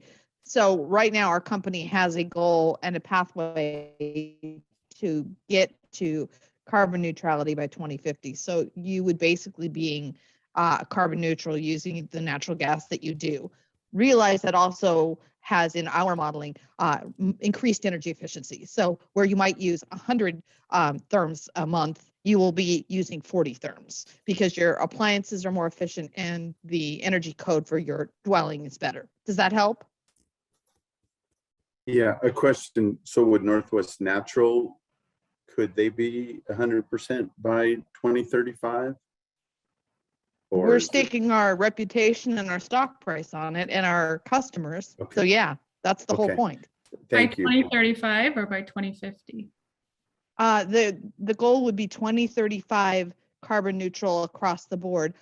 We just yesterday released our trajectory to get there. And I offline told Eben that, and I haven't unpacked it yet, so I can't go into the specifics.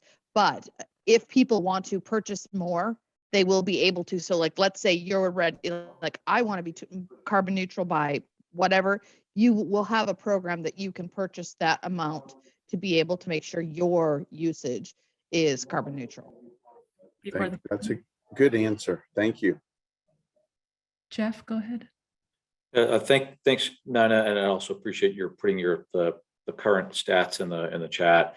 So how much of this is relying on offsets as opposed to actual supply, and how dependent is this on demand outside of Clackamas County, particularly elsewhere across the nation? I would just say we're not taking offsets into any consideration. We have a separate program called Smart Energy where you can offset your use, and that's available to customers today. But we are not using the offset aspect. I have a hunch by the time we get to that last few percentages, there may be some sort of difference in accounting or something, but the majority of it is truly sourcing renewable natural gas, developing it locally, and keeping that on our pipe. It's very similar to what you see with, we call them renewable thermal credits. They're very similar to the renewable electricity credits that are traded. Does that help? Yes, it does. Thank you. Bill, go ahead.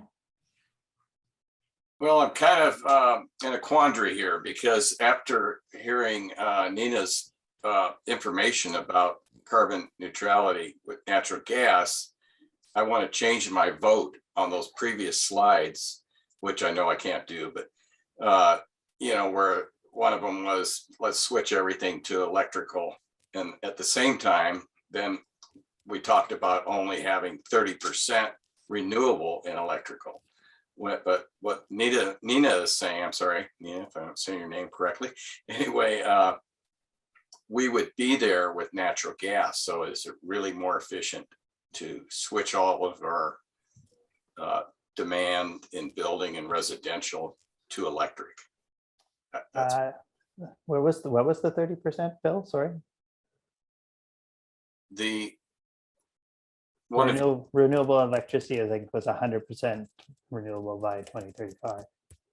Okay, one of them was appliances.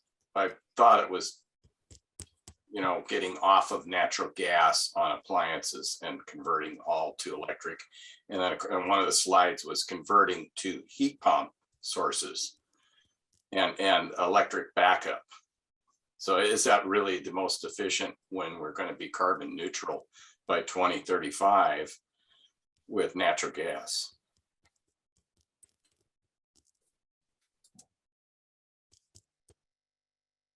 So it sounds like there's a technical question, as well as Julie is bringing up need to consider fugitive emissions with RNG, and Lisa also posed a question around how is renewable natural gas produced, and does the production cause any problems? So it sounds like there's some level setting here around how familiar we are with renewable natural gas as a fuel source, and what the implications of that selection over electricity are, and how does this right size with the combination of actions that are proposed. I guess, That's a much better way of stating it. Well, it poses the questions and doesn't necessarily give us all of the answers. and I guess just to say, you know, we're creating like a snapshot of a projected future, and we're going to see where that gets us as far as getting to our target. And it gives us kind of a roadmap out into the future. But it's not to say that as we get more information in the future that, you know, this roadmap can't be adjusted or changed to better reflect, you know, the technologies, the information, the things we know. So it's even though we're picking these as actions to model, we're not locking ourselves into any specific future. And I'm also hearing it's not an either or. That, you know, we're talking about options that are both and at this point, because we're plugging these all into a model to get us to this really still very ambitious goal of carbon neutrality by 2050. So Bill, I think you maybe take the pressure off of yourself that if you think this is the sweet spot, then the other one isn't, when they both can be, you can respond equally to both. Sure. No, I think that's great. I just wish I heard the information about carbon neutral natural gas earlier. It would have helped in my decisions, but let's move on. Thank you. Right. Okay. Some people voted on this one already. So I think, apologies for kind of mixing two things in here. We should have split up the new and existing buildings, but so we're looking at putting solar on the new buildings. 50% of existing county buildings receive 50% of electricity from on-site solar, and including battery storage with that.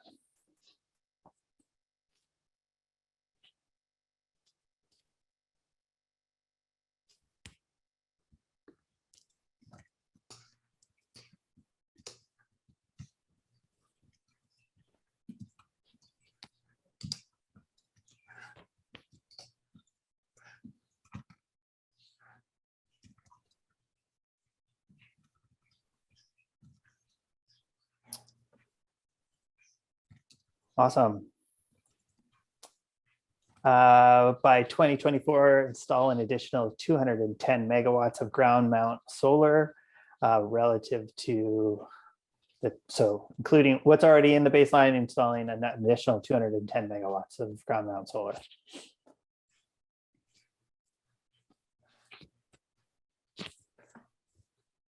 There's a question about what percentage increase this is. Yeah, what's the current baseline? Sorry, I don't know off the top of my head.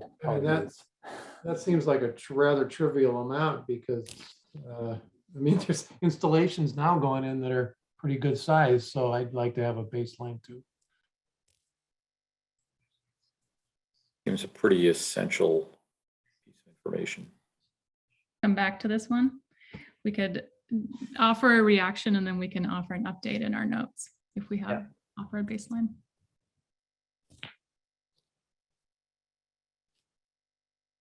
Before we proceed to the next question, I think Lisa's asking a question that sort of invites us to share if there's another one coming after this that's about building solar. You see that question from Lisa? We just did the buildings one. Solar on buildings. Yes. Okay, so Lisa, is that distinction clear? Okay, so we're talking about solar farms on this one. Yeah. And if we don't agree with solar farms, I still have to vote. You can skip this, and then you can, in the comments later, you could state your opinion there. Yeah, I skipped. Or you could also say at the same time that you believe it's too ambitious. Yeah, so you want less ambition. It also feels important to add that language to this action about where the solar would go, so it's super clear.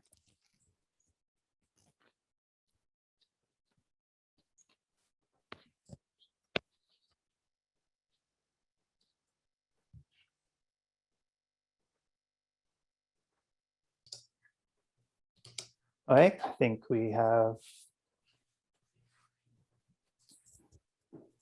With 2 people abstaining. yep. So I'm gonna move on. Okay. So yeah, so now is the opportunity to offer suggestions to strengthen the actions or refine them, if you will. Give us some feedback and we can take.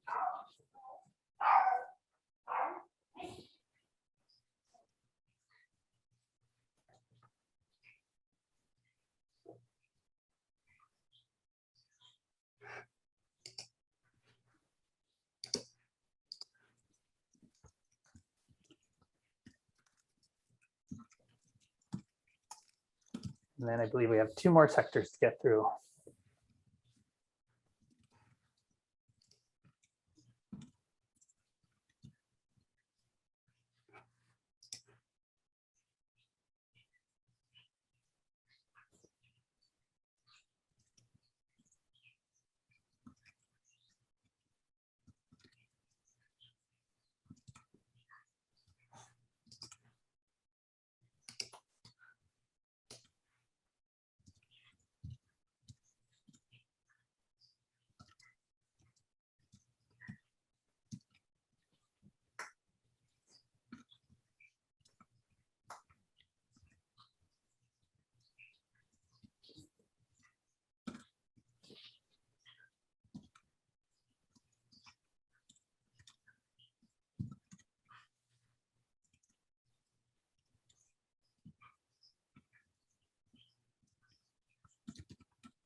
All right, take 30 more seconds to finish up your thoughts. Again, if you haven't had a chance to put your thought here, put it in the chat as well, and we'll tag it as energy generation, and we can make sure that we capture that accordingly.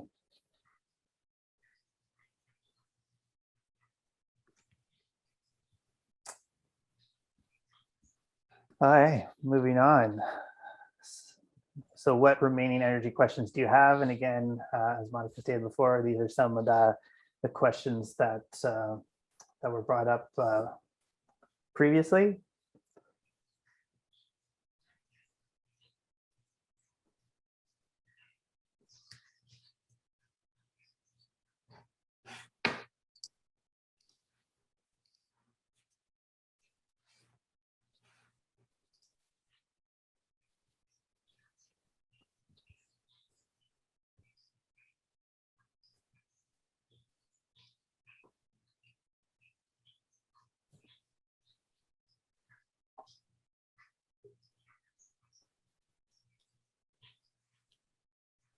All right, assuming that questions might have gone on the other slide here, so give it a couple more seconds and then we'll move on to the next sector. Oh, there we go.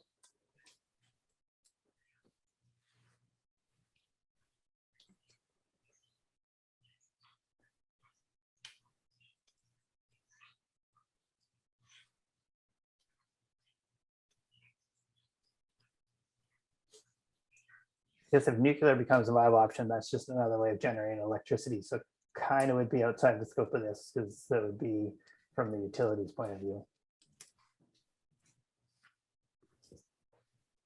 So we would, as far as the modeling, it would see it as a decrease in the emissions intensity of the electricity. One thing that would be helpful here, I think, regarding Lisa's concern here is just to understand that 210 megawatts on an aerial basis isn't that much. I mean, you're probably talking several hundred acres at the most, you know, and in a county that's got over 1 million acres of forest and ag and other lands, you could probably find that much land that, you know, is not farmland or forest land that could be utilized for such a purpose. Probably enough parking space to be able to Exactly. I mean, look at companies that do that all the time now. So there's a lot of potential there. But I think that those kind of numbers would help, you know, maybe PG could help weigh in on those things as to what those, just so people get an understanding of what we're talking about here.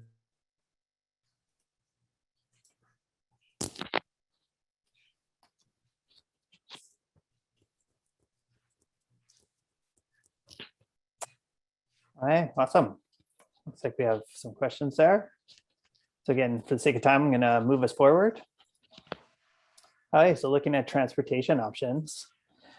Okay, looking at all electric transit uses only green electricity, like starting in 2025. All new buses are electric by 2040, and all transit vehicles are zero emissions. Overall is the goal.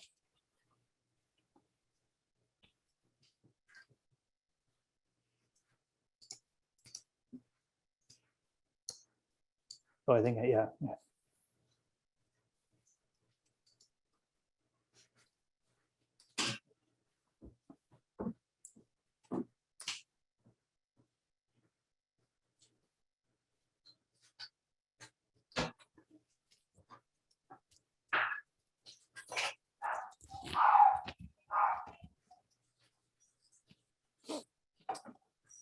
All right, I think we're got a couple more people.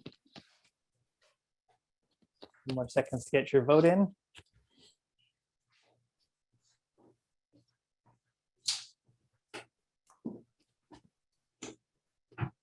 All right, I'm going to move us forward.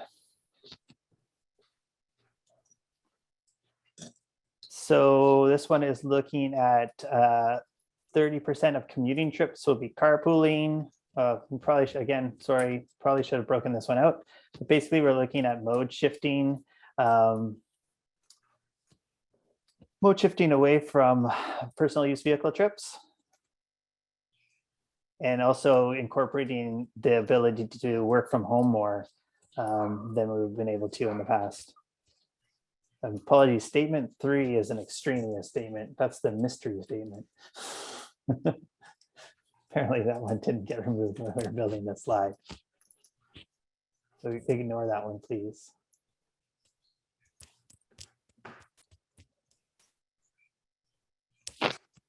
Jeff asked the group a question if anyone knows the current figures on transit. It seems like most transit vehicles are already low or no emissions. Ray, do you have any context there?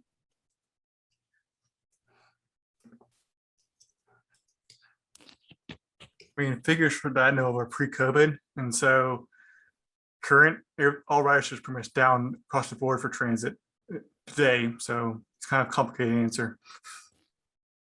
I think the question was around the transit vehicles themselves, not necessarily the ridership. Yes, yeah. Correct.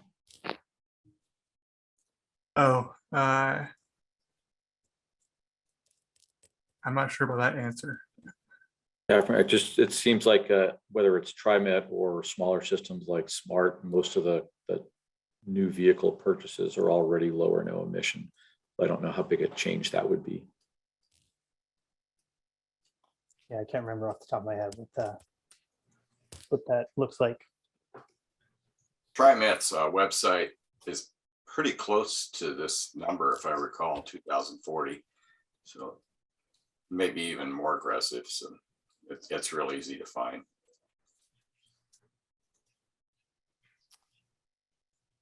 Oh, okay, looks like we have majority of the responses on this one. And move on. By 2025, 12% of potential commuting trips are replaced by telework. So this one here is again to an additional on top of that, kind of trying to model the impacts that COVID has shown it's possible to work from home for a number of jobs. So trying to simulate that some of those jobs are not going to go back to the workplace. That one's a tricky one to know about the ambition, because I guess it's kind of hard to know what that's gonna look like, but trying to capture the change and as best we can.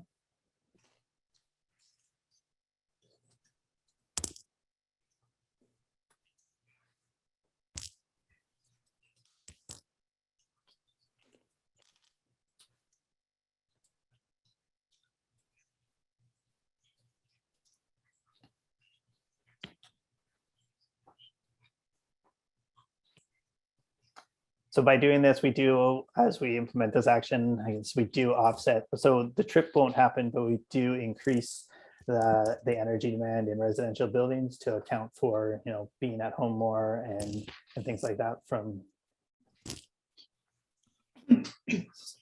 Obviously, it's not the same magnitude, but does get accounted for. I think we have everybody there. So this is looking at county light duty vehicles by 2030, all are zero emissions, and by 2035, all light duty vehicles. So by 2030, all new vehicles being purchased are zero emissions, and then by 2035, the whole fleet will be turned over to be zero emission vehicles. So that might include the retirement of vehicles before kind of they would normally be retired.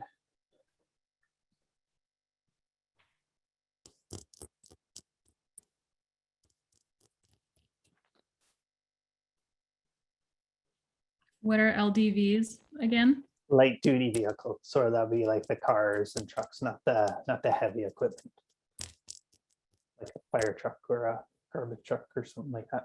Would be a heavy duty vehicle.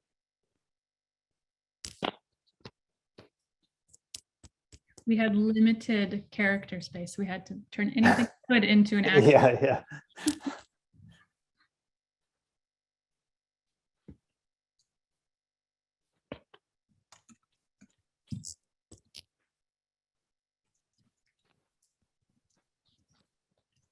All right, I think we got pretty much everybody there.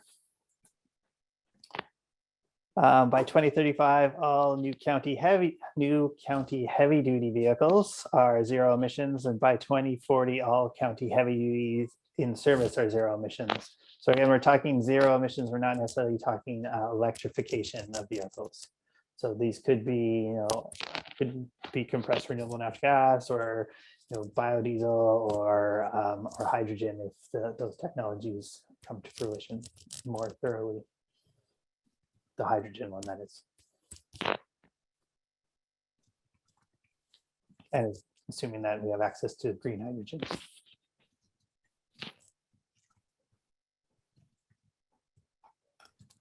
I brought fire trucks up as an example of a heavy duty vehicle. So. Yeah, I realize that, but it is worth noting that Sure. There's so much other public sector heavy equipment purchase that is outside of the county government. That's a pretty big component. Zach, your question about the mention of PG&E in the slide, a typo. It's not a typo. It's one of the sources of information that was used in order to reach the action. Portland General Electric's electricity mix is significantly different from PG&E. Are we sure it's not a typo? Oh. Yeah, we don't want the and in there because then we're talking about California power. Right. We'll double check on that and make sure we get it right.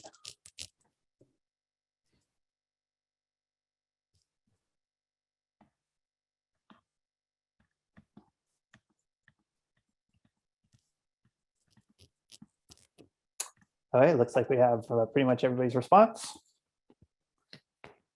So by 2030, 50% of personal use vehicle sales. So that's what that PV is, personal vehicle sales, and 50% of vehicles registered. So current vehicles on the road are zero emissions.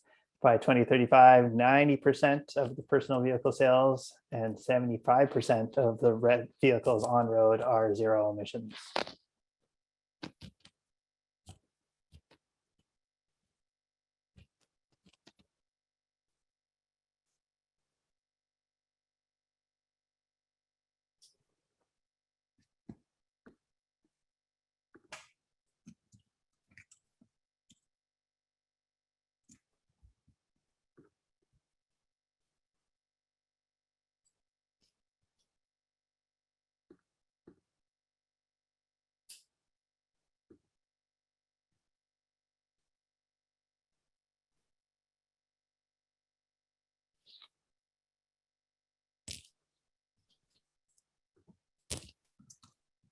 All right, looks like we have most of the responses. Moving on to the next one. By 2040, all agricultural, forestry, and off-road vehicles will be zero emissions. 50, looking at like electrical and biodiesel, renewable diesel options.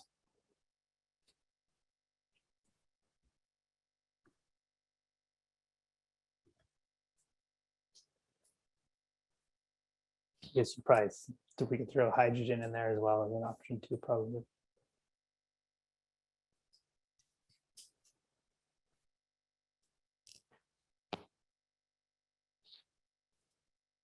Yeah, assuming the technology in there. Again, we're trying to look at a suite of actions that can get us to our goal, and then, you know, the next task is figure out how we can make that happen. Because we know we can't just leave fossil fuels in the transportation sector.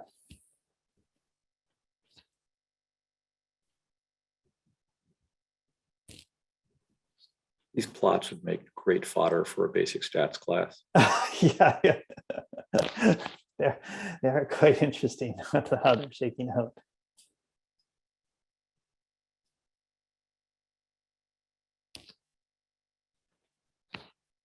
Okay, looks like we have pretty much everybody's response, so I'm going to move on. A couple more, we're getting close to being done. By 2030, improve commercial freight system efficiency by 25%. So this is looking at kind of basically trying to reduce the distance and the number of trips that commercial freight is being transported as best as we can. Trying to model what some efficiencies could look like, and I know that's kind of probably way out of what the county's reach could be, but even setting up like hubs where you could have zero emission last mile travel kind of options or something like that can be interesting to explore.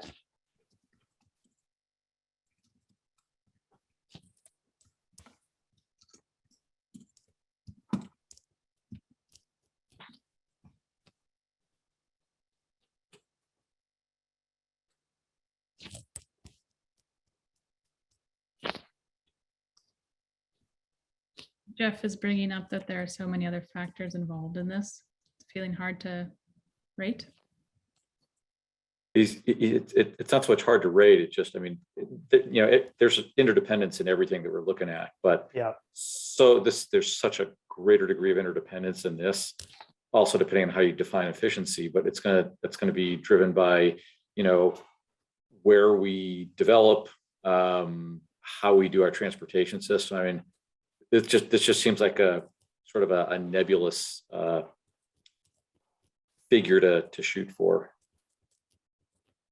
Yeah, and maybe it's not something we want to keep going any further. We're just trying to, I guess, address as much of the targets that came out of the brainstorming sessions. Yeah, I get that. Just this is to me, anything that happens with the commercial freight system is more going to be an end result of other stuff than a conscious effort. Yeah, this might not be something we directly model. It can be something that a goal and as part of the cap.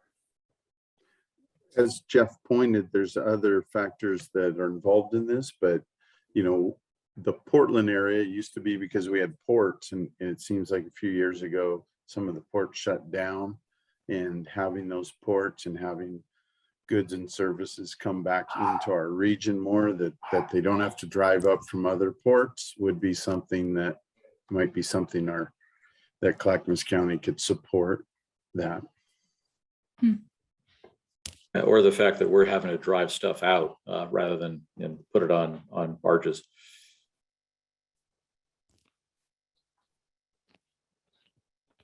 Lots of great ideas. Yeah.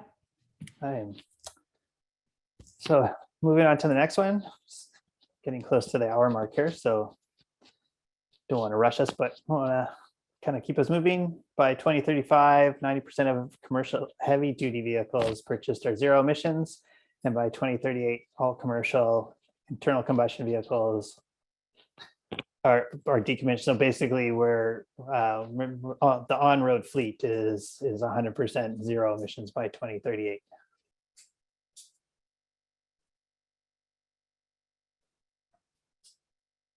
language is a little bit technically.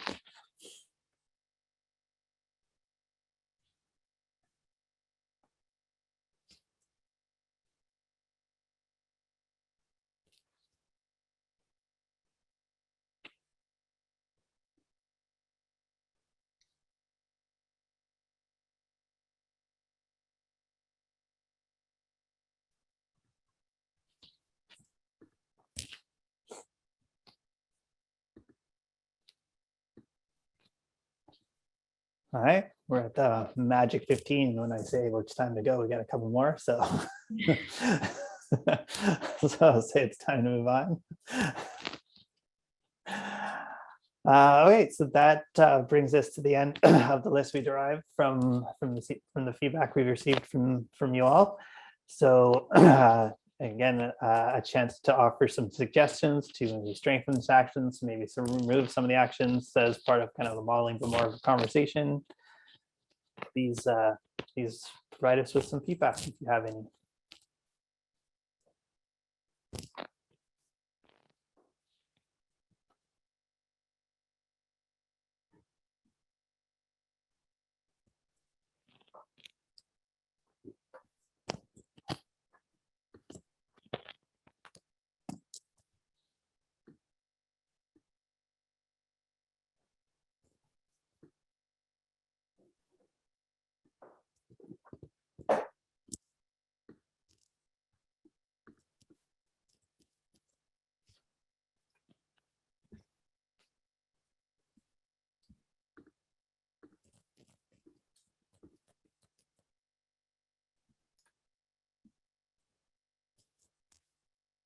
While folks type some things in there, I'm just noticing Bill Street's comments about development controls beyond just the UGB.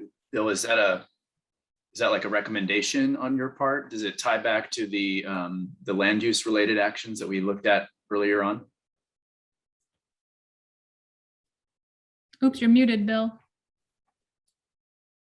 Oh, Still yeah, muted. yeah, Can't I mean, hear you. I can see your mouth moving. You might have gotten unplugged. That happens to me sometimes. You might try unplugging and Oh. replugging. Can't hear you. Test, test, test. Oh, there you go. Am I back? You're Yep. back. That's weird. No, it's just the obvious that if we are going to attempt to control the last mile, all that, where those hubs are, the question is, are we willing to take on that a level of planning outside of the urban growth boundary? I think within the urban growth boundary, we pretty much have the tools, if we have the political will to do that. Outside of the urban growth boundary, I think that's a very different question. And so that's, for me, it's just a question, not a suggestion or anything, solely because my first real job in Oregon was doing Senate Bill 100 land use planning for Tillamook County. So it's a political will as well as a technical capability. That's all. Okay, thanks for the clarification, because that now I understand your question much differently than what I thought you might be saying. So thank you. All right, so moving on to the next slide. So again, we've populated with some of the questions that already were arisen from the CATF feedback.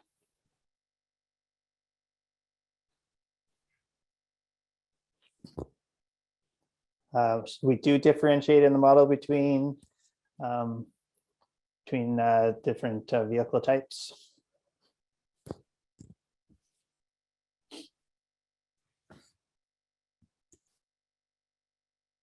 We do have e-bikes in the model as well, so we can add e-bikes to that action as well.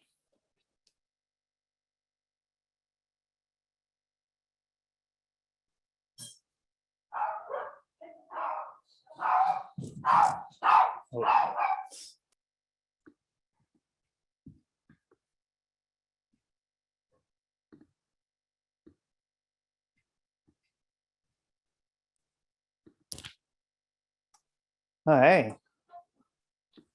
Maybe give 30 more seconds to people to put some thoughts down in here. Again, if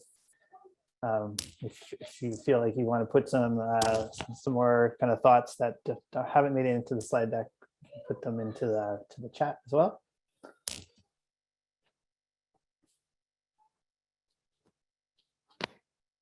And we'll get to the last bits and move on to the next part of the meeting.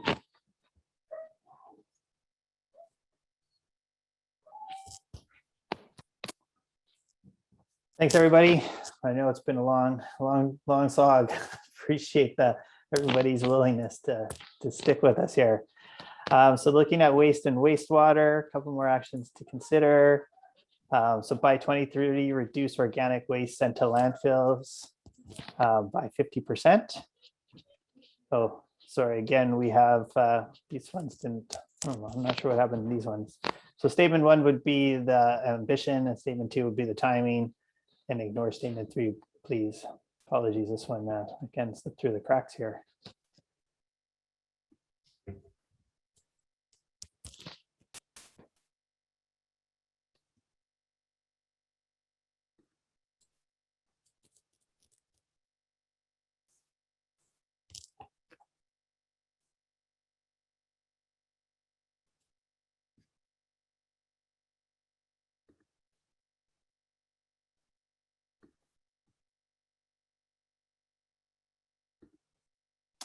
All right, we hit the magic number 15. Here comes 16. All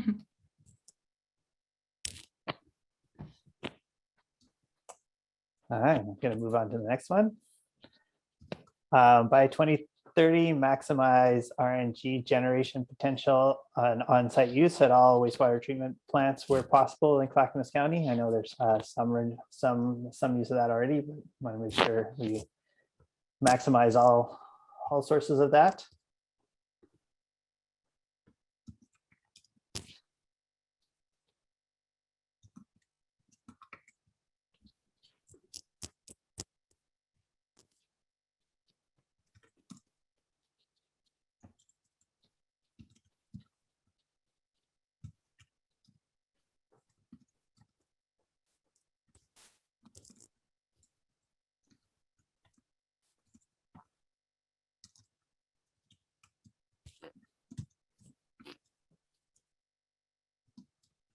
Yeah, natural gas capture at wastewater treatment plants is definitely technologically feasible, and lots of places are doing it, Jeff. So I think.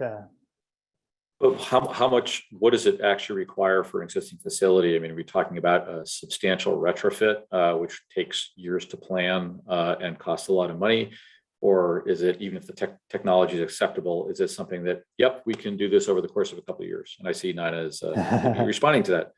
Yeah, I'll let Nina respond. But.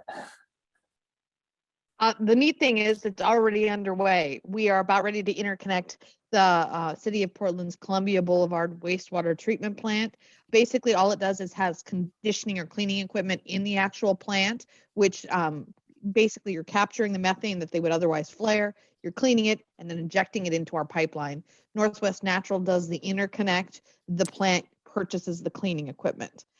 We are in discussions with 2 other larger wastewater facility treatment plants to do a project. Neat thing is we have statutory and PUC authority to help participate financially to make those things go forward. And our renewables team is in contact with pretty much all of the wastewater treatment plants in our service territory to talk about their current plans and where they're going, so we can have these things drafted and kind of scoped out to see if they make sense. Thank you. You can also use the biosolids to put in an anaerobic digester and generate some gases from that as well. Okay, so yeah, I know. See, we passed our break point, but I think this is the last. That was the last slide. So there's just some final thoughts that people can put in here. And then we're done this part of the presentation. And Monica, I'll leave it up to you to guide us through what to do after we're done here. Sounds good. And I don't know, Jeff, it could be either. Julia had a question going back to building. and I'm wondering if you have enough memory to respond to this question, Chris. It might be something I have to get back to her on, but support for innovative mass timber construction such as cross-laminated timber was called out as an action in the CATF summary published in Clackamas Co magazine. Yeah, it's not something, again, we can directly model in the model itself because we don't have like building material types associated with the buildings, but we can include the analysis of that. We did something similar to the city of Vancouver where we looked at new developments and different building materials for different building types and shown the emissions reduction potential for that. So yeah, we definitely something we can include. Great, thank you. The tricky part about that is there's still not a lot of good data on, what the kind of the intensities are of those building materials, but we do have some sources that we can point to. And, again, just like everything, as more data sources become available, we update the modeling and our understanding of that. So.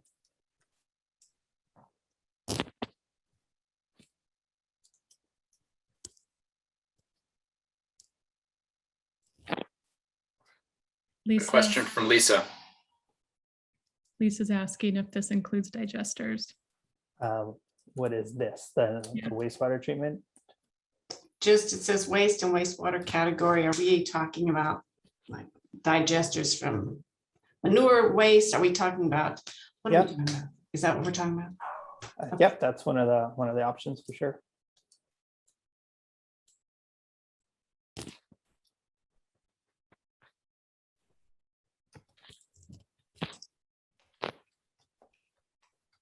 Well, I'll move on to the next slide, and I guess that maybe I'll suggest, and Monica, you can tell me if this makes sense. We could leave this open on the screen, and people can add comments, and we can maybe move to a break if that's what's happening next. Well, not necessarily, Chris. Okay. I tried, everybody. I want to ask the group how we want to proceed. We're about 25 minutes over, 30 minutes over for this section. We were hoping for a full hour to review the strategies. And so again, these were in our September 23rd meeting, all of those gray stickies that you added that described how are we going to reach your target outcomes and the high level actions.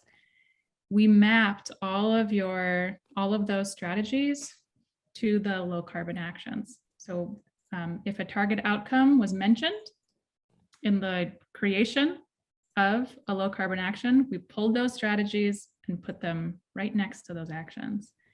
And what we were hoping to do with you was for you to review those, make sure that they fit still with the actions, add a couple, and then filter them for what are the most promising ideas. So after you're done filling in these questions, I have a final poll for you.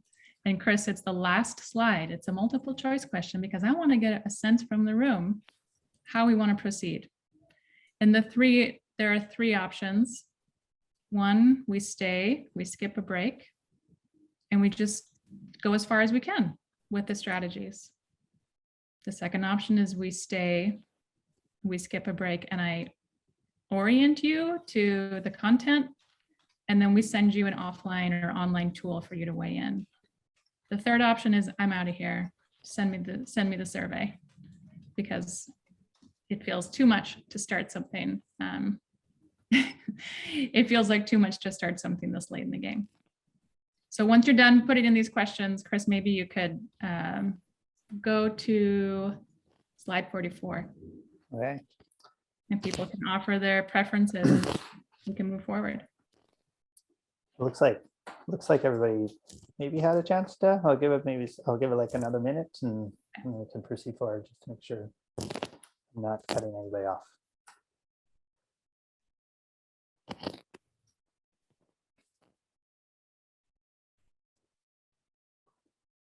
And then there's the fourth option, Julie offered short break, orientation, and offline work. I'm going to quickly add that. Right, that was an exercise that was earlier. So, all right, option 4.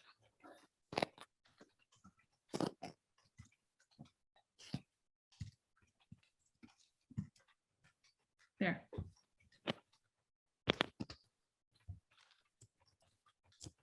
Well, we have a early leader. I'll call it like a horse race. Oh no.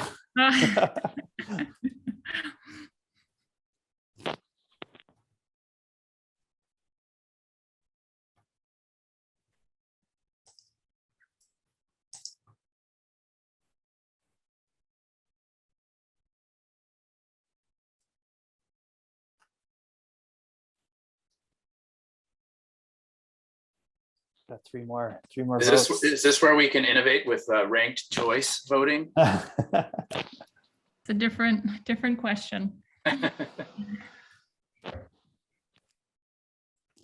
Two more potential votes to come. Wow, This this is is neck and tough. neck.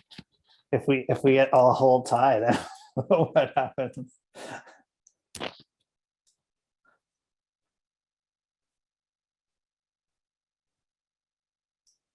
We may have lost our tiebreaker. We might have lost our I tie. think Oh, some that's folks right. jumped Somebody out. had to leave. Yeah.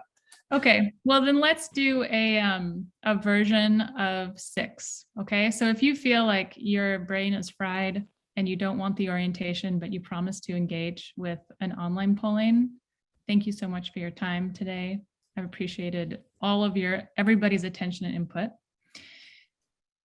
For those of you that want an orientation to better position you to do some of the offline work, let's take a 5-minute break and come back, and I will walk through the content, and then we'll go back and convert it to an offline tool or an offline/online tool for you guys to engage with and circle back.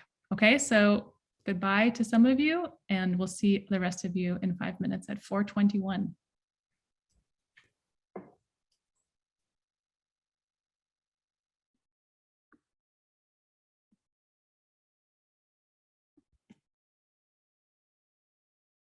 Someone went on break and then left. It's too bad. Okay, so I provided a link in the chat. And it's going to take you to a spreadsheet that looks pretty familiar. It's got all of the same information that we shared with you last Friday, with the addition of column H, which are the brainstormed high-level actions and related strategies.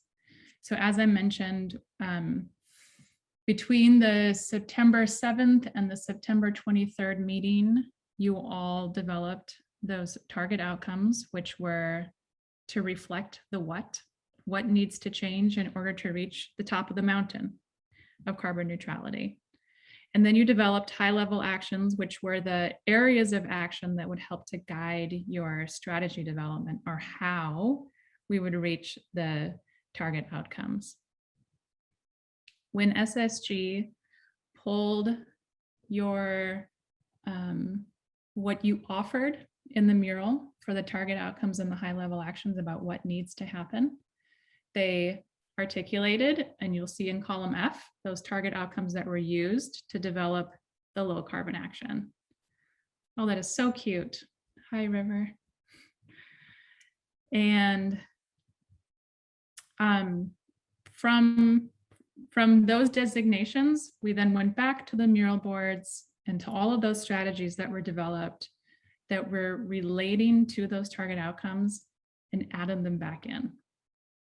Because we still have this question of how are we going to reach these actions? And so as Chris outlined in the actions representing the what we want to continue to have the conversation with the CATF, as well as what we want to have conversations with the public about, is how do we make any of these happen? What are your concerns about some of these prioritized or not prioritized, but some of the offered strategies? What would you like to see related to your community or to the perspective that you hold that would help to facilitate or inhibit any of these actions coming to life? So what we were going to do today was break up into those small groups that you had identified as your most comfortable subject matter area and reconnect with the actions and strategies in relationship to the low carbon action and think about, are these still right? Are they, does anything else need to be added? Does some language need to change? And then to ask the question of what is most promising in order to try to trim that list down and get and filter it to try to get it to the most promising ideas. So you'll see along the bottom that there are tabs related to each of the categories, the main categories that we're exploring from the modeling perspective. You will notice in the agriculture, and at least in the full suite of actions, we've got modelable natural sequestration actions, and then we have the non-modelables. So this is like still us trying to land on that place of what can we include into the model and what additional information do we need, but also what do we want to bring to the public to have conversations about. So what I think will happen next, and this is me kind of creating something on the fly, is that we'll transfer this into a survey. And so these actions, the low carbon action will be named, and we'll have the strategies related to the low carbon action. And we'll ask you very similar questions. Are these the right strategies? What would you add or edit?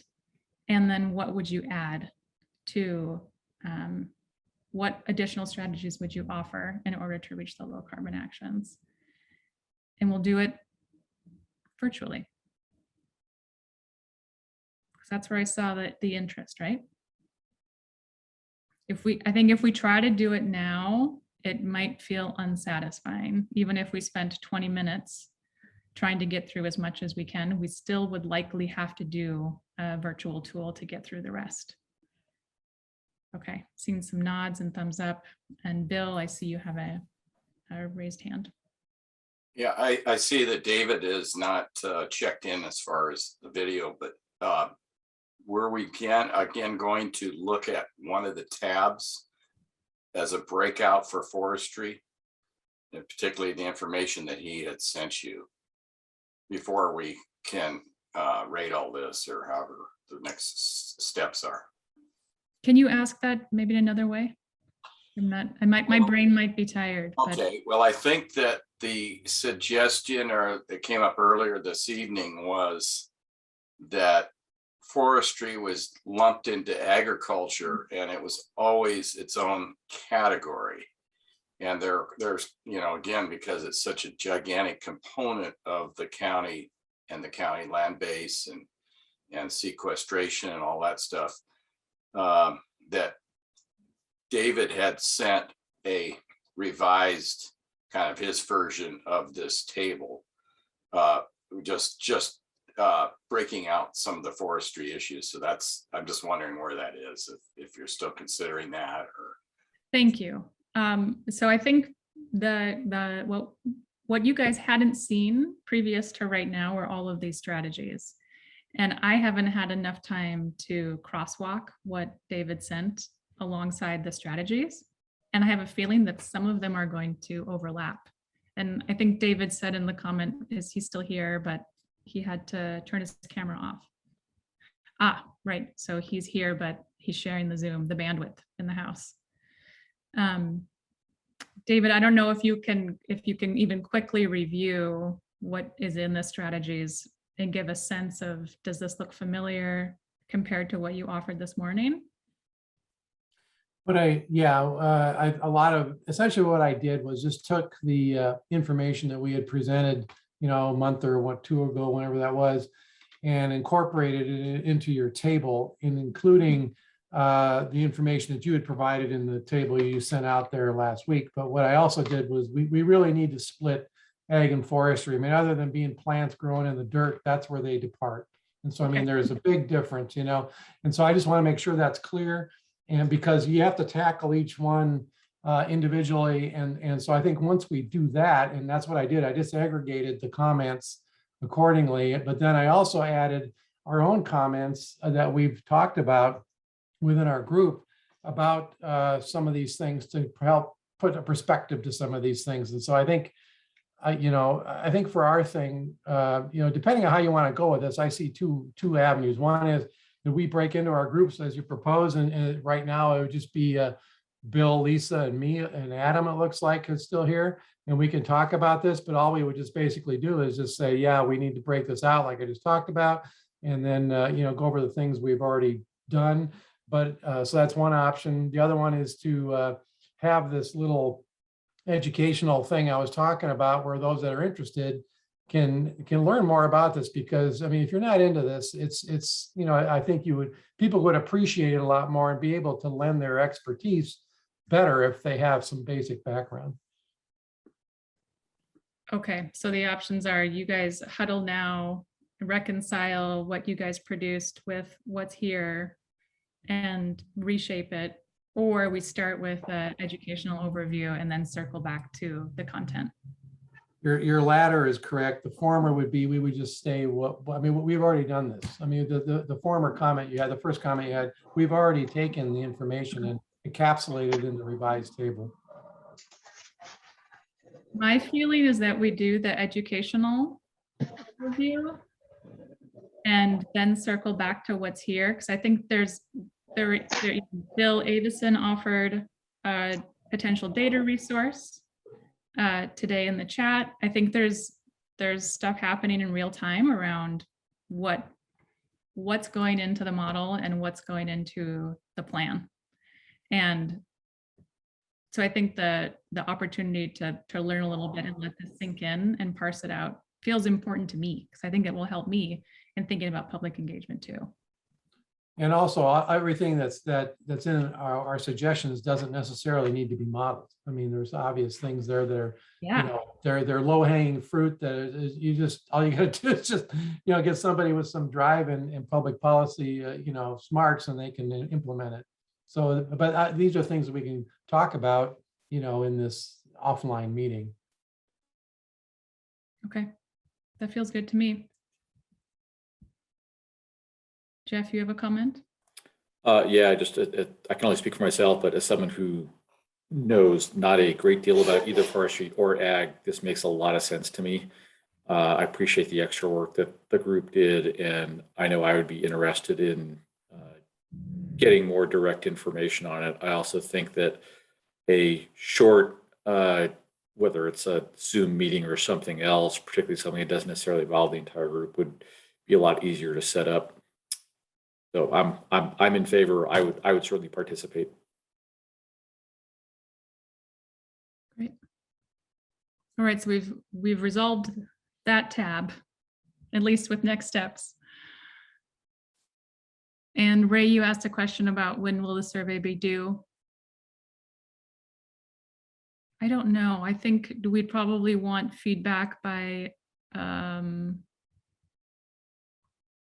early-ish December, so that we can think about how we're weaving it into our engagement conversations. But I know that means that we would want to get this together ASAP to give you guys enough time. We have faith. I mean, if we were sticking with our 2-week schedule, we'd be meeting, the next meeting would be the Thursday after Thanksgiving. Yep. And we typically get, granted, that's, I don't have a sense of how much work it is on your end, but I know that I think it is reasonable to ask people to respond by when the next meeting would be, which would be what, December 2nd, if it could be in people's mailboxes or whatever by the weekend after Thanksgiving. That seems reasonable.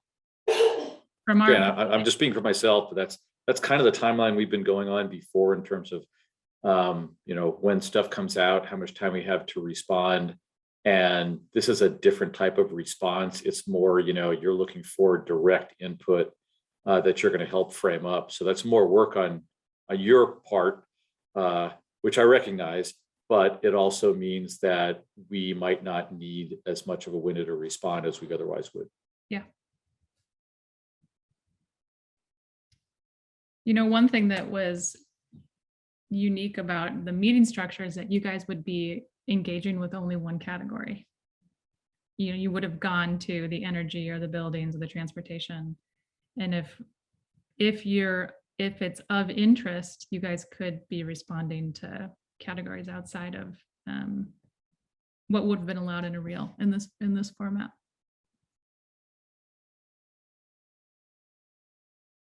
Okay, well, are we clear enough?